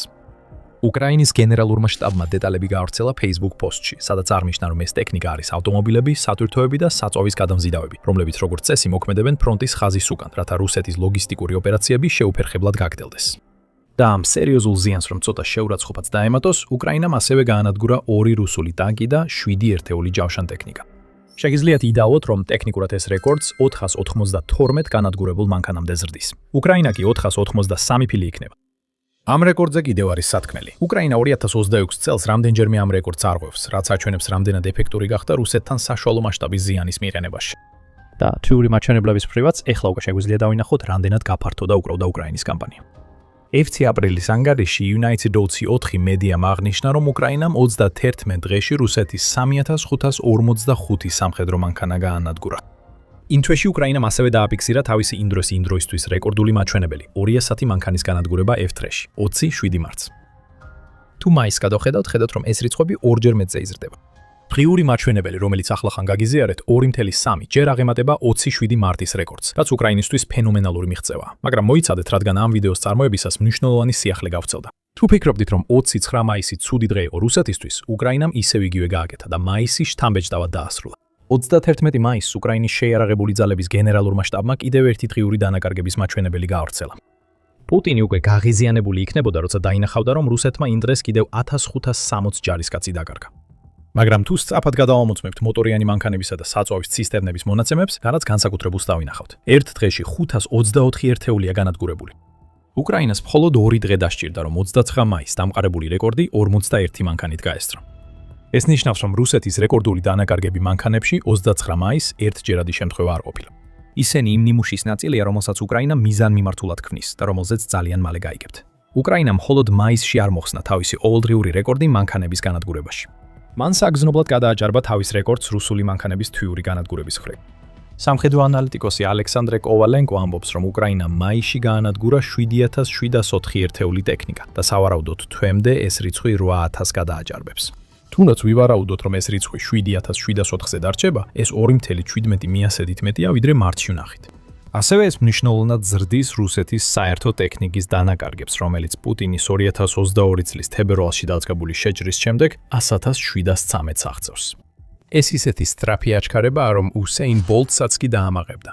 მას შემდეგ, რაც უკრაინა მარტიდან მოყოლებული ყველგან ამყარებს ტექნიკის განადგურების რეკორდებს, თითქმის ისეთი შთაბეჭდილება რჩება, თითქოს არსებობს კამპანია, რომელიც უკრაინის დრონების ოპერატორებს რუსული ტექნიკის ახლო ზურგში განადგურებისკენ უბიძგებს. ხუმრობთ. კამპანია ნამდვილად არსებობს და მასაც კი აქვს სახელი: ლოგისტიკის დაბლოკვის პროგრამა. 27 მაისს უკრაინის თავდაცვის მინისტრმა მიხაილო ფედოროვმა გამოაცხადა, რომ ლოგისტიკის დაბლოკვის პროგრამა ოფიციალურად დაიწყო. და დეტალები გვიჩვენებს, რატომ ხედავთ ახლა, რომ უკრაინა რუსული ტექნიკის განადგურების რეკორდებს ამყარებს. ფედოროვმა შექმნა ეს პროგრამა, რათა მეტი დაფინანსება პირდაპირ მიეწოდოს იმ დანაყოფებს, რომლებიც ფრონტის ხაზის მიღმა რუსულ ლოგისტიკას ესხმიან თავს. პროგრამის პირველ ეტაპზე 113 მილიონი დოლარი პირდაპირ მიეწოდება ბრიგადებს, რომლებიც ანადგურებენ რუსულ საწყობებს, სამეთაურო მარშრუტებს, მომარაგების ხაზებს და ლოგისტიკურ რესურსებს, როგორიცაა ტექნიკა. პირველი ფულადი გადარიცხვები უკვე განხორციელებული იყო იმ დროისთვის, როცა ფედოროვმა პროგრამა გამოაცხადა. 2 დღის შემდეგ ახალი რეკორდი დამყარდა. დამთხევა? ვფიქრობთ არა. მეორე ეტაპზე უკრაინის თავდაცვის სამინისტრო აპირებს გახსნას ცენტრალიზებული ტენდერის სისტემა, რათა დაეხმაროს მას შეიძინოს საშუალო სიშორის დარტყმის სისტემები, რომლებიც ასეთი რეკორდების დამყარებას შესაძლებელს ხდის. ეს ტენდერები ზაფხულისთვის უნდა დაიწყოს. შედეგების მოტანა და ის დაეფუძნება იმ ფაქტს, რომ უკრაინამ უკვე გააოთმაგა რუსეთის ახლო ზურგის ლოგისტიკისა და სამხედრო ინფრასტრუქტურის განადგურება ბოლო რამდენიმე თვეში. ეს არის ერთ-ერთი ყველაზე მნიშვნელოვანი ოპერატიული განვითარება ბოლო რამდენიმე კვირის განმავლობაში. ეს არის იმის ფორმალიზაცია, რასაც უკრაინა ცდილობს მიაღწიოს. მასშტაბური შეტევები უფრო დიდი ამბიცია, რუსეთის ლოგისტიკის სრული განადგურება იმ დონეზე, რაც პუტინს არასდროს წარმოედგინა. ლოგისტიკის ბლოკირების პროგრამამ უკვე დაამყარა რეკორდი, მისი ოფიციალურად გამოცხადებიდან 2 დღეში. და ჩვენ მზად ვართ დავდოთ ფსონი, რომ უკვე წარმოუდგენელი 29 მაისის რეკორდი ძალიან მალე კიდევ ერთხელ მოიხსნება. ამ ეტაპზე ჩვენ ხედავთ გავლენას ადგილზე რამდენიმე მიმართულებით. რა თქმა უნდა, არის პირდაპირი გავლენა. დღესდღეობით დიდი ძალისხმევა არ სჭირდება, რომ იპოვოთ დამწვარი რუსული ტექნიკა ადგილზე. ყველაზე ნათელი ნიშანი იმისა, რასაც უკრაინა აკეთებს, მოდის სახმელეთო დერეფნიდან, რომელიც აკავშირებს ოკუპირებულ კირიმსა და დონეცკს და რომელიც იძულებული გახდა დახურულიყო უკრაინის საშუალო მანძილის დარტყმების ტალღის ფონზე, რომლებიც ანადგურებს რუსეთის ამდენ ტექნიკას. მანჰუშ-ბადიანსკის გზა 31 მაისიდან ყველა ტრანსპორტისთვის დახურულია, რაც ნიშნავს, რომ რუსეთი საკუთარ ხალხს უკრძალავს იმ გზებზე გადაადგილებას, რომლებიც თავად აქვს ოკუპირებული. გადამისამართებული ტრანსპორტი სანაპიროს ალტერნატიულ გზაზე იგზავნება, რომელიც სწრაფად გადაიჭედა. Forbes-ის მიხედვით უკრაინა აძლიერებს დარტყმებს სამხრეთის ოკუპირებულ ტერიტორიებზე. განსაკუთრებით კი 125-ზე მეტი დარტყმა განხორციელდა სახმელეთო დერეფანზე, რომელიც ყირიმს და დონეცკს აკავშირებს. ჩვენ არ გვაქვს ოფიციალური დადასტურება, რომ ეს კიდევ ერთი რეკორდია, მაგრამ ამ დარტყმების მასშტაბი იმასთან შედარებით, რაც აქამდე გვინახავს, მიუთითებს, რომ ასია. არ არის დამთხოვა, რომ უკრაინამ სწორედ ამ ახლა დახურულ გზის მონაკვეთზე, სადაც რამდენიმე დღის წინ საწვავის ცისტერნები, სატვირთოები და მისაბმელი გაანადგურა, ევრომაიდან პრესის თქმით, ნამდვილი ცეცხლოვანი შოუ მოაწყო. გზის მონაკვეთები ბუდიანსკსა, ჟანკოის და მელიტოპოლს შორისაც გახდა სამიზნე. ეს მხოლოდ რამდენიმე მაგალითია. მთელი დღე დაგჭირდება თუ ყველა იმ უკრაინულ დარტყმას ჩამოვთვლით, რომლებმაც ეს თვე რეკორდულად აქცია. მაგრამ როცა რუსული ტექნიკა იცვის და ახლო ზურგის ლოგისტიკა ნადგურდება, სწორედ ფრონტზე არსებული პრობლემებია, რომლებიც პუტინისთვის ნამდვილ სირთულეებს ქმნის. დანგრეული ლოგისტიკა პრობლემებს უქმნის ჯარს. სინამდვილეში რამდენიმე პრობლემას დაწყებული იმით, რომ რუსეთს უჭირს ჯარისკაცების ფრონტის ხაზზე გაგზავნა, ამის შესახებ იუწყება უკრაინფორმი, რომელიც ამბობს, რომ უკრაინის რეკორდული დარტყმები ფრონტის ხაზზე და ახლო ზურგში რუსეთს უკიდურესად ურთულებს პერსონალის ფრონტზე გადაყვანას. გამოცემა მიუთითებს ომის შესწავლის ინსტიტუტის 27 მაისის ანგარიშზე, სადაც ნათქვამია, რომ საშუალო მანძილზე დარტყმები აქტიურად აფერხებს რუსეთის შესაძლებლობას გადაიყვანოს პერსონალი ფრონტის ხაზზე, ასევე მოამარაგოს და შეინარჩუნოს ფრონტის პოზიციები, რაც მნიშვნელოვნად შეამცირებს დამატებითი რეზერვისტების რაოდენობას, რომლებიც საერთოდ შეძლებდნენ ფრონტამდე მისვლას და იქ გავლენას მოახდენდნენ რუსეთის სახმელეთო ოპერაციებზე არსებული პირობების გათვალისწინებით.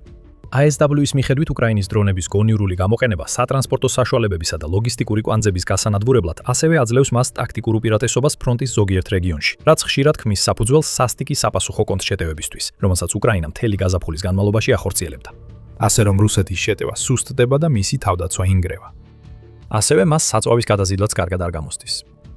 ჩვენ ვახსენეთ, რომ უკრაინამ გაანადგურა საწვავის ცისტერნები ყირიმსა და დონეცკს შორის სახმელეთო ხიდზე. ეს სამიზნეების შემთხვევითი არჩევანი ნამდვილად არ არის. 22 მაისს Moscow Times-მა გაავრცელა ინფორმაცია, რომ კრემლის მიერ მხარდაჭერილ ოკუპაციურ ხელისუფლებას კინიმში იძულებული გაუხდა ბენზინის ნორმირება დაეწესებინათ პორტ ქალაქ სევასტოპოლში. მას შემდეგ, რაც უკრაინამ ლოგისტიკურ ობიექტებზე იერიშების სერია განახორციელა. ამ ახალი შეზღუდვების მიხედვით მოქალაქეებს თითო მანქანაზე ან კონტეინერზე მხოლოდ 20 ლიტრი ბენზინის შეძენა შეუძლიათ, რაც დაახლოებით 5.2 გალონს შეადგენს.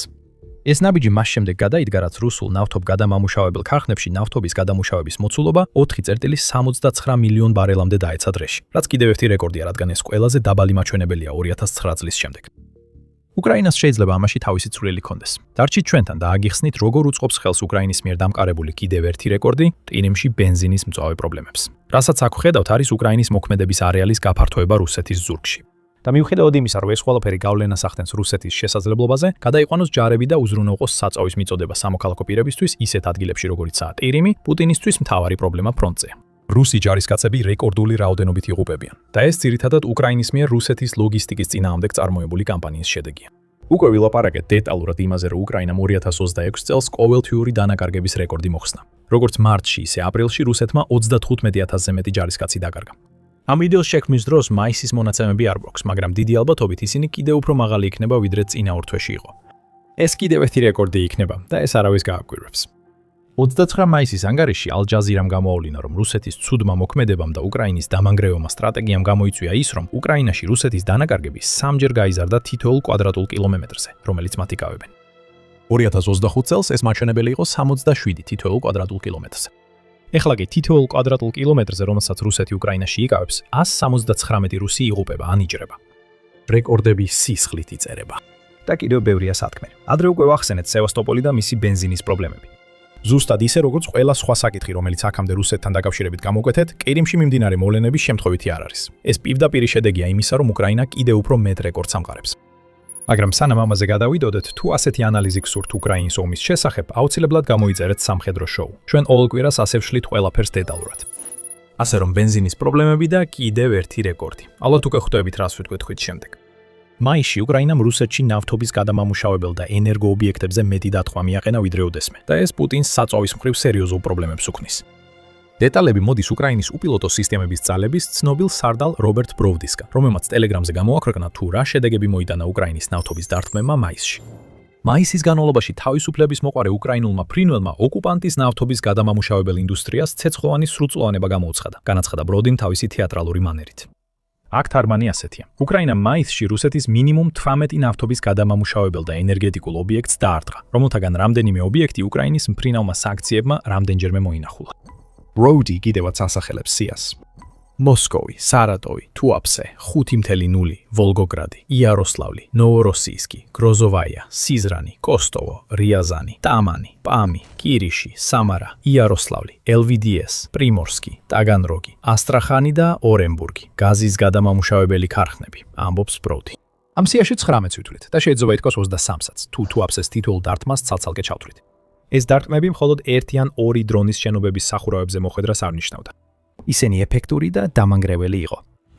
ბროდსკი აცხადებს, რომ მის სიაში არსებული ობიექტების ნახევარზე მეტს მაისის განმავლობაში ოპერაციების შეჩერება მოუწია. რაც გვიჩვენებს, რომ უკრაინა მხოლოდ ენერგოობიექტებს არ ურტყამს, არამედ ამ ობიექტების კების კრიტიკულ ნაწილებს, რომლებიც შეკეთებას საჭიროებს. სანამ რუსეთი შეძლებს დაბრუნდეს გადამუშავებული ნავთობპროდუქტების წარმოების კრიტიკულ საქმესთან, რომლებსაც ან გაყიდის, ან ფრონტის ხაზზე გაგზავნის, ბროდსკი ამას კიდევ ერთ დრამატულ განცხადებაში ნათლად ამბობს. ოქროს ნავთობის ანტილოპაზე დართმა ამ დისკოს მთავარი მიზანი, რადგან შავი ნავთობის ყოველი ბარელი გარდაიქმნება შაჰედებად, კალიბრებად, ისკანდერებად და მიფრინავს. აუს. მაისმა რეკორდული კულმინაცია მოიტანა რუსული ენერგეტიკის წინააღმდეგ დიდი ხნის განმავლობაში მიმდინარე კამპანიაში. 22 მაისის ანგარიში კიევ ინდეპენდენტმა განაცხადა, რომ იმ დროისთვის უკრაინამ რუსულ ნავთობგადამამუშავებელ ქარხნებზე 158 დათქმა მიაყენა. ამ დროისთვის ეს რიცხვი უკვე 160-ს გადააჭარბებს და მხოლოდ გაიზრდება. რუსეთის 33 ძირითადი ნავთობგადამამუშავებელი ქარხნიდან 24-ზე განხორციელდა შეტევა, უმეტეს შემთხვევაში განმეორებით, და უკრაინამ დააზიანა ყველა ნავთობგადამამუშავებელი ქარხანა, რომელიც რუსეთის ევროპულ ნაწილში მდებარეობს. ის ქარხნები, რომლებიც უფრო შორს მდებარეობს, მალე გახდებიან სამიზნეები, რადგან უკრაინამ უკვე შეიმუშავა შესაძლებლობა ერთდროულად დაამყაროს დისტანციისა და დარტყმის მასშტაბის რეკორდები. მაგრამ ამაზე ცოტა ხანში ვისაუბრებთ. უკრაინა არ აჩვენებს არანაირ ნიშნებს, რომ შეანელოს რუსეთის ნავთობისა და გაზის განადგურება. 1 ივნისს იაპონიის Times-მა გავრცელა ინფორმაცია, რომ წინა საღამოს უკრაინულმა დრონებმა რუსეთის მასშტაბით სხვადასხვა ობიექტებზე მიიტანეს იერიში, მათ შორის ნავთობის მილსადენის სატუმ-სადგურზე, საწოვის საცავზე და სარატოვის ნავთობგადამამუშავებელ ქარხანაზე. შეიძლება გახსოვთ ეს ნავთობგადამამუშავებელი ქარხანა, როგორც მეორე ობიექტი იმ სიიდან, რომელიც ბროდიმ გააზიარა. ეს ნიშნავს, რომ სარატოვმა მაისში მინიმუმ 2 თავდასხმა გადაიტანა. ეს ნავთობგადამამუშავებელი ქარხანაც უკრაინასთან ახლოს არ მდებარეობს. დრონებს დაახლოებით 700 კილომეტრი უნდა გაევლოთ, რომ იქამდე მიეღწიათ, როგორც უკრაინის პრეზიდენტმა ვოლოდიმირ ზელენსკიმ განაცხადა. მაგრამ მთავარი ყურადღება მიიპყრო თავდასხმამ ნავთობის სატუმ-სადგურზე კიროვის რეგიონში. უკრაინის დრონებმა 1300 კილომეტრი გაიარეს ამ დარტყმის განსახორციელებლად. ეს რეკორდი არ არის. უკრაინის ომის განმავლობაში ყველაზე შორი დარტყმა 1750 კილომეტრი იყო. მაგრამ ეს გვაჩვენებს, რომ უკრაინის დრონების კამპანიის გაფართოება მხოლოდ ფრონტის ხაზებითა და ოკუპირებულ უკრაინაში რუსეთის უკანა რაიონებით არ შემოიფარგლება. ეს ყველგან ხდება, რადგან უკრაინის დრონები უფრო ღრმად და ძლიერად ურტყამენ ვიდრე ოდესმე. ზეგავლენა აშკარად ჩანს, განსაკუთრებით ისეთ ადგილებში, როგორიცაა ყირიმი, სადაც მშვიდობიანი მოსახლეობა ომის შედეგებს დრონებისგან გამოწვეული სიკვდილის ან დაჭრის სახით კი არ გრძნობს, არამედ აუცილებელი საწავის დაკარგვით, რომელიც უკრაინის მიერ შექმნილ დეფიციტს მოჰყვა. ეს საწვავის კრიზისი, ისევე როგორც უკრაინის დრონების იერიშები, კიდევ უფრო გაიზრდება, სანამ უკრაინა ზეწოლას გააგრძელებს. თუმცა პუტინისთვის უფრო დიდი დანაკარგი ის ზეგავლენაა, რომელსაც უკრაინის რეკორდული იერიშები ახდენს რუსეთის შესაძლებლობაზე ექსპორტზე გაიტანოს ნავთობპროდუქტები. 1 ივნისის ანგარიშში Reuters-მა გაამჟღავნა, რომ რუსეთმა აკრძალა ავიაციის საწვავის ექსპორტი 30 ნოემბრამდე. ეს გვიჩვენებს, რომ რუსეთს რთული არჩევანიზი გაკეთება უწევს.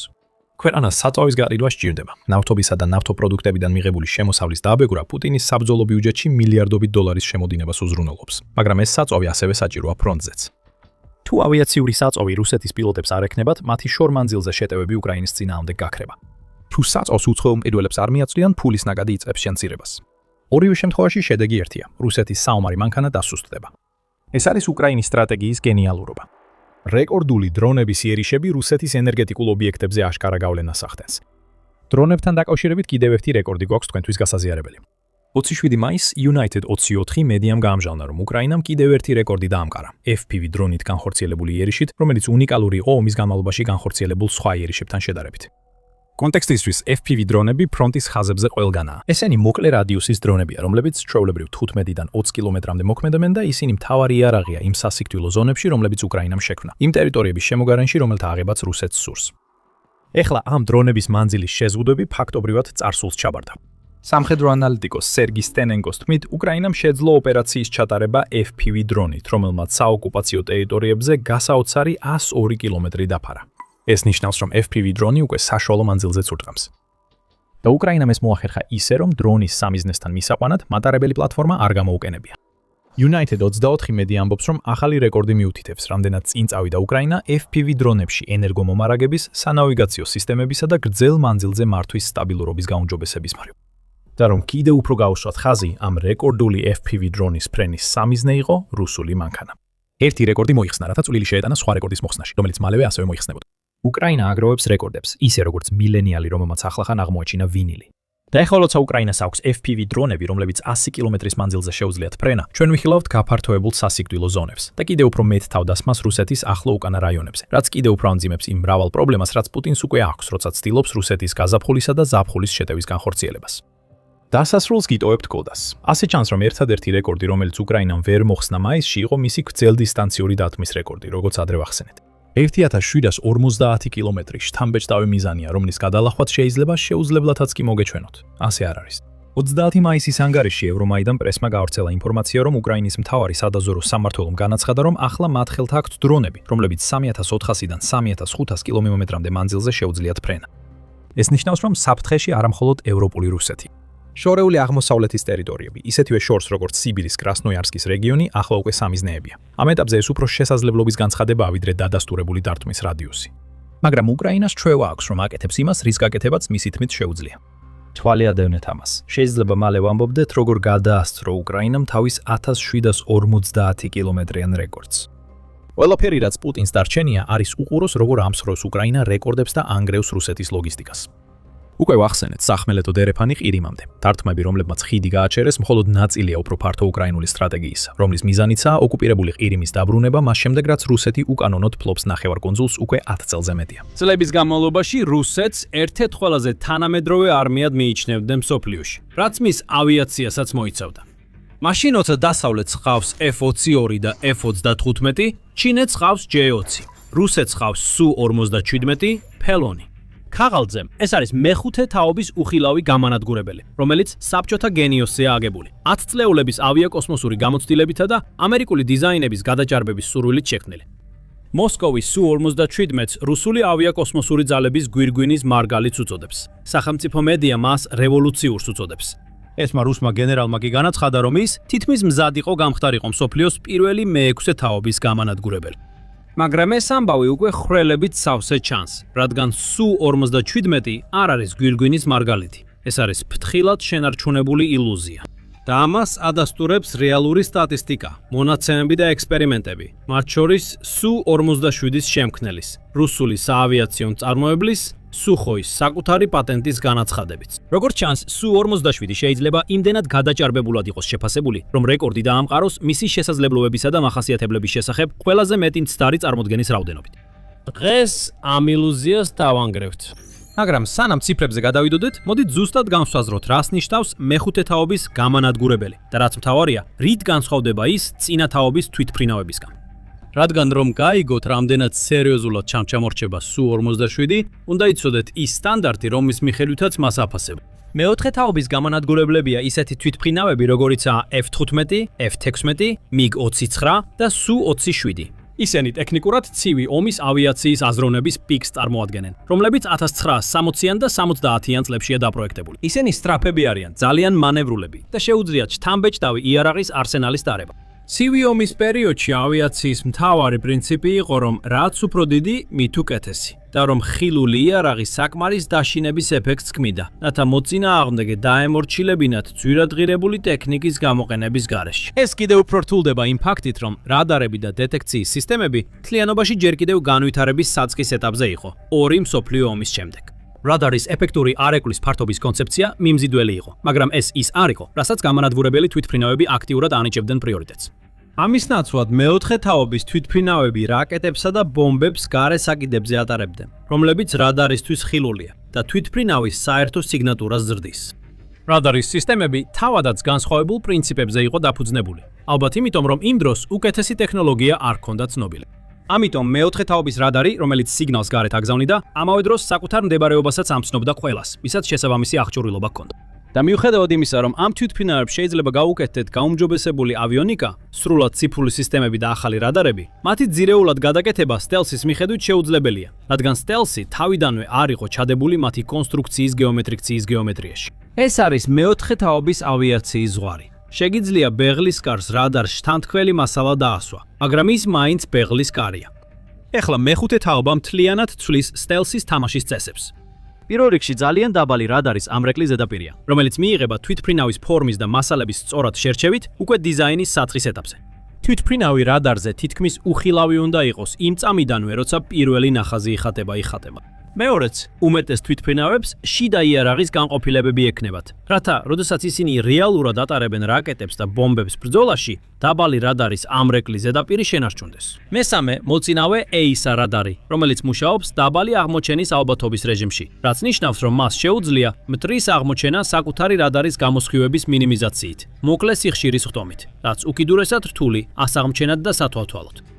მეოთხე და შეიძლება ითქვას ყველაზე მნიშვნელოვანი არის პრინციპი, რომელსაც სენსორთა შერწყმა ეწოდება. ანუ უნარი, რომ მონაცემები მიიღოს როგორც თვითმფრინავზე არსებული, ასევე გარე სენსორებით. და პილოტს წარუდგინოს ბრძოლის ველის ერთი ინტეგრირებული და თანმიმდევრული სურათი. იმის ნაცვლად, რომ აიძულოს იგი გონებაში შეადაროს მონაცემები 6-მდე სხვადასხვა ეკრანიდან. და ბოლოს, მეხუთე თაობის თვითმფრინავები არ არის შექმნილი იმისთვის, რომ მარტო იმოქმედონ. მათი ქსელურ-ცენტრალური ინტეგრაციის შესაძლებლობები ნიშნავს, რომ მათ შეუძლიათ მიზნის მონაცემების გაზიარება ერთმანეთთან, სხვა პლატფორმებიდან განახლებების მიღება და ფლოტში სხვა თვითმფრინავებისთვის კომუნიკაციისა და მართვის კვანძად მუშაობა. ეს ხუთი საყრდენი მანევრირება, სიჩქარე, ვითარების ცოდნა, მოწინავე შეუმჩნევლობა და კავშირი, მოკლედ აღწერს თუ როგორ მოახდინეს მეხუთე თაობის თვითმფრინავებმა ასეთი შოკის ტალღები, როდესაც ისინი წარადგინეს. და უმეტეს შემთხვევაში F-22 და F-35 სწორედ ამ ყველა საყრდენის მხარდასაჭერად იქნა დაპროექტებული. მაგრამ რუსეთის SU-47 რეალურად ვერ აკმაყოფილებს იმ უმეტეს მოთხოვნებს, რომლებიც მას მეხუთე თაობის თვითმფრინავად წოდების ღირს გახდიდა. აღარაფერს ვამბობ უფრო მეტზე. ამის დასამტკიცებლად მოდი დავიწყოთ სტელსით, რომელიც უდავოდ თანამედროვე გამანადგურებლებისა და მრავალფუნქციური თვითმფრინავების გამსაზღვრელი მახასიათებელია. სწორედ აქ იწყებს SU-47-ის გარშემო არსებული ისტორია ნგრევას. ჩვენ არ გვჭირდება დასავლეთის სადაზვერვო შეფასებებსა თუ ნატოს ანალიზებზე დაყრდნობა. შეგვიძლია თავად სუხოის სიტყვებს მივმართოთ. საკუთარი საპატენტო განაცხადებში, რომლებიც სუხოის საკონსტრუქტორო ბიურომ წარადგინა, SU-47 აღწერილია როგორც თვითმფრინავი, რომელსაც წინა რადარის ამრეკლის ზედაპირი აქვს 0.1-დან 1 კვადრატუმეტრამდე. ავიაციის Geek კლუბმა ზუსტად მიუთითა, რას ნიშნავს ეს რიცხვები პრაქტიკაში. ზოგი ავიაციის ექსპერტი ამტკიცებს, რომ რადარის ამრეკლის ზედაპირის დიაპაზონი შედარებადია სუფთა F-18 Super Hornet-თან ან Tomahawk-ის საკრუიზო რაკეტასთან. არც ერთი ამ პლატფორმიდან არასოდეს გაყიდულა როგორც სტელსი თვითმფრინავი. Boeing-ს არასოდეს უწოდებია Super Hornet-ისთვის მეხუთე თაობის სტელსი გამანადგურებელი. და მაინც, სწორედ ასეთ რადარის ანაბეჭდს იწმუნება რუსეთის მთავარი საამაყო თვითმფრინავი.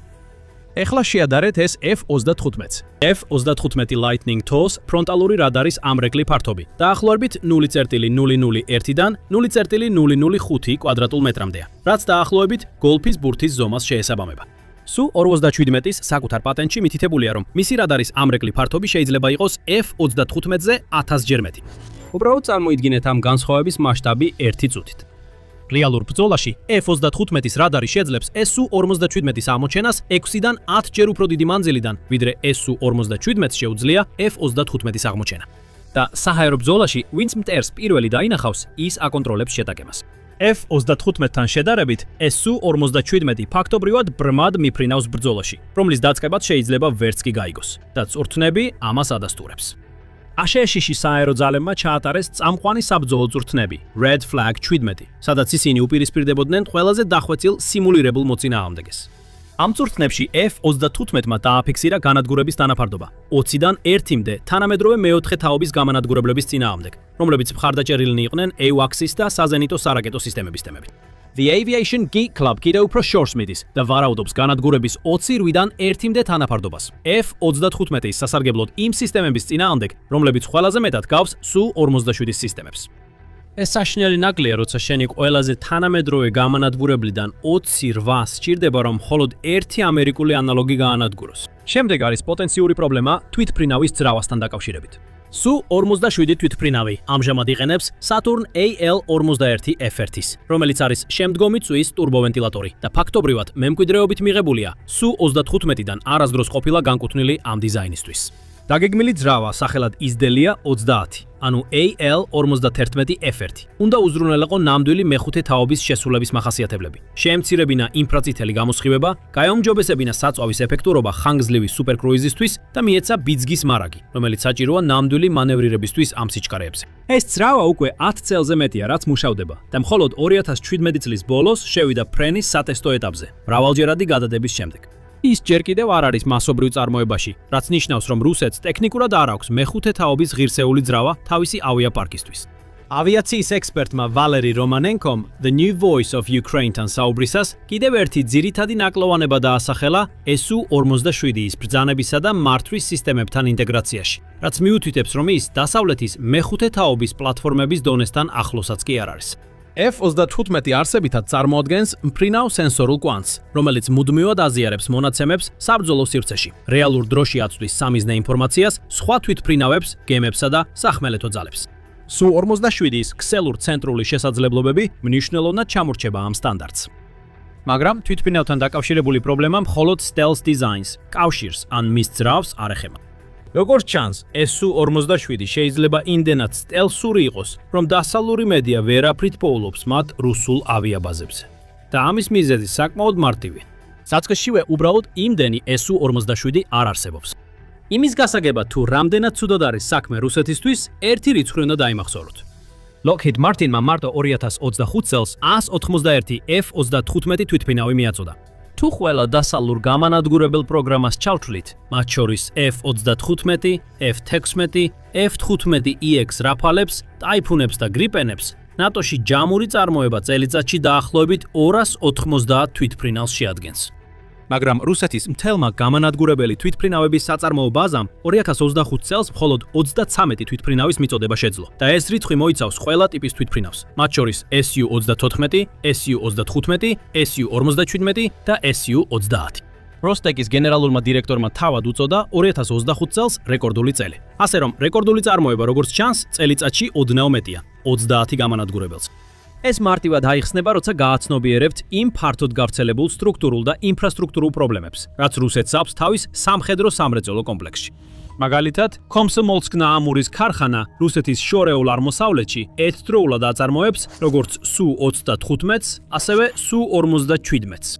ეს ნიშნავს, რომ ქარხნის შეზღუდული შესაძლებლობები იყოფა ორ პროგრამას შორის, რომლებიც ერთმანეთს ეჯიბრებიან იმავე საწარმოო სივრცეზე, იმავე მუშახელის რესურსზე და იმავე მომარაგების ჯაჭვზე. მხოლოდ ამ ქარხნის მოდერნიზაცია დაახლოებით 1 მილიარდი ევრო, ანუ 1,1 მილიარდი დოლარი ჯდება 5 წლის განმავლობაში. და რუსეთი არც ისე მზადაა ამ თანხის დაფინანსებისთვის, როცა ბოლო 4 წლის განმავლობაში ძლივს იგებს ომს უკრაინაში. თუნდაც რუსეთმა დააფინანსოს მოდერნიზაცია, ზუსტად არ არის ცნობილი, როდის შეიძლება წარმოების დაჩქარება და რამდენად. შემდეგი პრობლემა თვითფრინავების წარმოებაში კადრების დეფიციტია. რუსეთმა უკვე საჯაროდ განაცხადა, რომ სამხედრო სამრეწველო კომპლექსში 400,000 ტექნიკოსი და ინჟინერი აკლია. და ეს რიცხვი ჯერ კიდევ 2022 წლიდან მოდის, უკრაინაში შეჭრის პირველ თვეებში, როცა რუსეთს ჯერ კიდევ შედარებით მსუბუქი გაწვევისა და დანაკარგების მაჩვენებელი ჰქონდა ომში. თუნდაც რუსეთმა შეძლო საკმარისი კვალიფიციური მუშახელისა და ინჟინრების მოძიება, თვითმფრინავების ასაშენებლად კიდევ ორი პრობლემა რჩება. პირველ რიგში რუსეთის სამოქალაქო ავიაციის ინდუსტრიაც ანალოგიური დეფიციტის წინაშეა, რაც ნიშნავს, რომ სამხედრო და სამოქალაქო თვითმფრინავების მწარმოებლები ერთსა და იმავე ადამიანურ რესურსზე იბრძვიან. რაც კიდევ უფრო უარესია, სამოქალაქო ავიაციის მდგომარეობა კიდევ უფრო მძიმეა. 2023 წელს რუსეთის ოფიციალურმა პირებმა განაცხადეს, რომ ქვეყანა რუსულ ავიაკომპანიებს 1000 კომერციულ თვითმფრინავს მიაწვდიდა. 2025 წლის ამ თვითმფრინავებიდან ძლივს 12-მდეა აშენებული. ეს დეფიციტი უზარმაზარ ზეწოლას ახდენს სამოქალაქო ავიაციის ინდუსტრიაზე. იმდენად, რომ შეიძლება უსაფრთხოდ ვივარაუდოთ, ისინი სამხედრო ინჟინრებსაც კი იზიდავენ თავიანთ მხარეს. მაგრამ მეორე მხრივ და შეიძლება ითქვას, უფრო მნიშვნელოვანი ისაა, რომ even თუ ვინმე გამოჩნდება, ვინც თვითმფრინავს ააშენებს, შეიძლება არავინ იყოს, ვინც მას გააფრენს. დამოუკიდებელი ტექნიკური ანალიზის მიხედვით, ტექნიკოსის მომზადებას თვითმფრინავზე არსებული თანამედროვე ელექტრონიკისა და ავიონიკის სისტემებზე დაახლოებით 3000 საათი პრაქტიკა სჭირდება. ამ ტიპის მომზადების ჩატარება თითქმის შეუძლებელია, როდესაც ქვეყანა რეალურ ომშია. რუსეთს ეს განთავსება უნდა დააჩქაროს, თუ ოდესმე იმედოვნებს, რომ მეტი Su-57-ის აფრენას შეძლებს და სანქციებმა ყველა ამ პრობლემას კიდევ უფრო მეტი სირთულე დაამატა. უკრაინაში სრულმასშტაბიანი შეჭრის დაწყებამდე რუსეთი ძლიერ იყო დამოკიდებული დასავლური წარმოშობის ავიონიკაზე, მიკროელექტრონიკასა და ზუსტი წარმოების აღჭურვილობაზე. ეს მიწოდების ჯაჭვები ახლა გაწყვეტილია. 2023 წლისთვის რუსეთის მიკროელექტრონიკის დაახლოებით 90% ჩინეთიდან შემოდიოდა. მაგრამ ეს კომპონენტები ყოველთვის არ არის ტოლფასი იმ დასავლურ ნაწილებთან, რომლებსაც ისინი ანაცვლებენ, რომლებიც მესამე მხარის არხებით მნიშვნელოვნად გაზრდილი ფასით შემოდიოდა. ეს გავლენა ჩანს გამანადგურებლების მონაცემებში. Su-34-ის წარმოება 2022 წელს 9 თვითმფრინავიდან 2023 წელს 11-მდე გაიზარდა. მაშინ როცა 2025 წლის მიზანი 17 ერთეულია. Su-35-ებისთვის რუსეთმა 2024 წელს 15 ერთეული შეუკვეთა, მაგრამ მხოლოდ 12-ის მიწოდება შეძლო. შედარეთ ეს რუსული ტანკების, დრონებისა და საარტილერიო ჭურვების წარმოების ზრდის ტენდენციას, რომელიც შეჭრის შემდეგ 2-დან 10 ჯერამდე გაიზარდა.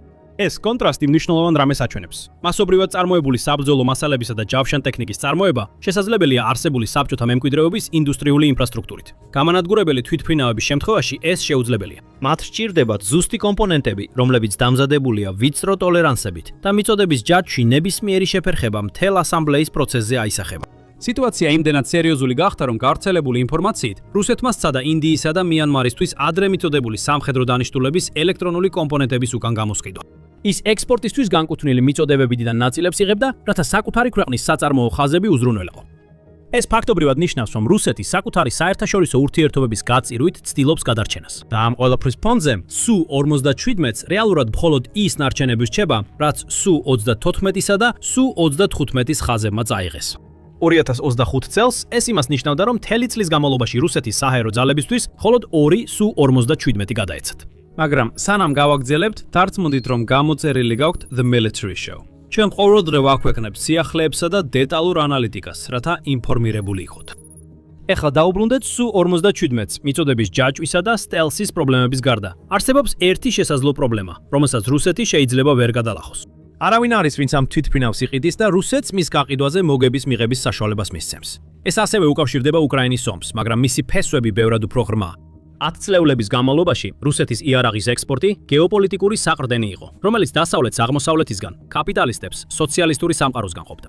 ესეთი ქვეყნები, როგორიცაა ინდოეთი, ეგვიპტე, ალჟირი და ვიეტნამი, თავიანთ მთელ საჰაერო ძალებს რუსულ ტექნიკაზე აყალიბებდნენ. რუსეთი იყო მათი მომწოდებელი, მათი ტექნიკური მომსახურების პარტნიორი, მათი მოდერნიზაციის გზა. და ეს ურთიერთობები ინგრევა. სტოკჰოლმის საერთაშორისო მშვიდობის კვლევის ინსტიტუტის მიხედვით, რუსეთის იარაღის ექსპორტი 53%-ით შემცირდა 2014-2018 და 2019-2023 წლების 5 წლიან პერიოდებს შორის. 2019 წელს რუსეთი ძირითად იარაღს 31 ქვეყანაში ექსპორტირებდა. 2023 წლისთვის ეს რიცხვი 12-მდე შემცირდა. ცალკეული ქვეყნების მონაცემები კიდევ უფრო საზიანოა. რუსეთის ექსპორტი ინდოეთში 34%-ით შემცირდა, ეგვიპტეში 54%-ით, ვიეტნამში კი საოცარი 91%-ით შემცირდა. ეს მონაცემები მხოლოდ დასავლეთის სანქციების ზეწოლას არ ასახავს. პოტენციური მომხმარებლები ხედავენ, რომ რუსეთი ძლივს მიიწევს წინ ომში, რომელიც თავად დაიწყო. და ხოქმანობენ იმავე, ან უმეტეს შემთხვევაში უფრო ცუდი აღჭურვილობის შეძენაზე, რადგან ექსპორტისთვის განკუთვნილი ვერსიები, როგორც წესი, შედარებით სუსტია შიდა ვერსიებთან შედარებით. სამხედრო საიდუმლოებების შესანარჩუნებლად, მაგრამ ეხლა რუსეთის პრობლემა ორი მთავარი მოთამაშეა. ინდეთი და ჩინეთი ერთად შეადგენდნენ რუსეთის იარაღის ექსპორტის 55%-ს 2020-დან 2024 წლებში. ახლა ორივე სხვაგან ეძებს. ინდეთმა გააუქმა შესყიდვები, გადადო გადახდები და აქტიურად გეგმავს არსებული რუსეთში წარმოებული თვითმფრინავების განახლებას რუსეთის მონაწილეობის გარეშე, რაც ფაქტობრივად მთლიანად აჭრის მოსკოვის ტექნიკური მომსახურებისა და განახლების შემოსავლის წყაროს. ამ ცვლილებამ ახალი მომწოდებლისთვის ადგილი გააჩინა. ჩინეთმა დაიწყო იმ სიცარიელის შევსება, რომელსაც რუსეთი ტოვებს, სთავაზობს უფრო იაფ პლატფორმებს, მინიმალურ პოლიტიკურ პირობებს და მიმზიდველ სავაჭრო პაკეტებს. პეკინი აგრესიულად ავსებს იმ ბაზარს, რომელსაც რუსეთი ტოვებს. JF-17 Thunder, რომელიც პაკისტანთან ერთადაა შექმნილი, უკვე შეიძინეს განვითარებად ქვეყნებში. JATC სერიოზულ ინტერესს იწვევს იმ ქვეყნებისგან, რომლებიც ადრე ავტომატურად რუსულ ვარიანტს აერჩევდნენ.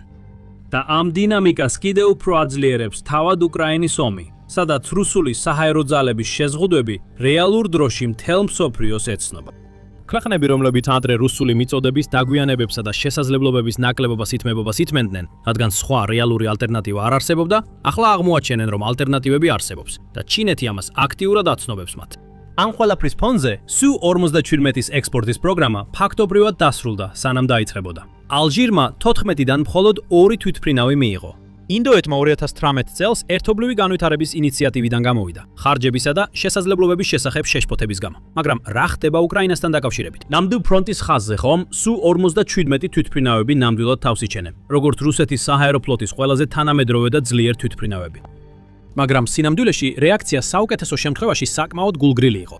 სოფლიოს სამხედრო ანალიტიკოსების უმეტესობის შეფასებით, რუსეთმა ვერ შეძლო საჰაერო უპირატესობის მოპოვება უკრაინაზე. ამოცანა, რომელიც სასაცილო უნდა იყოს, როცა მტერი იგივე თვითმფრინავებს იყენებს, უბრალოდ ერთი თაობით ძველს და უფრო ცუდ მდგომარეობაში.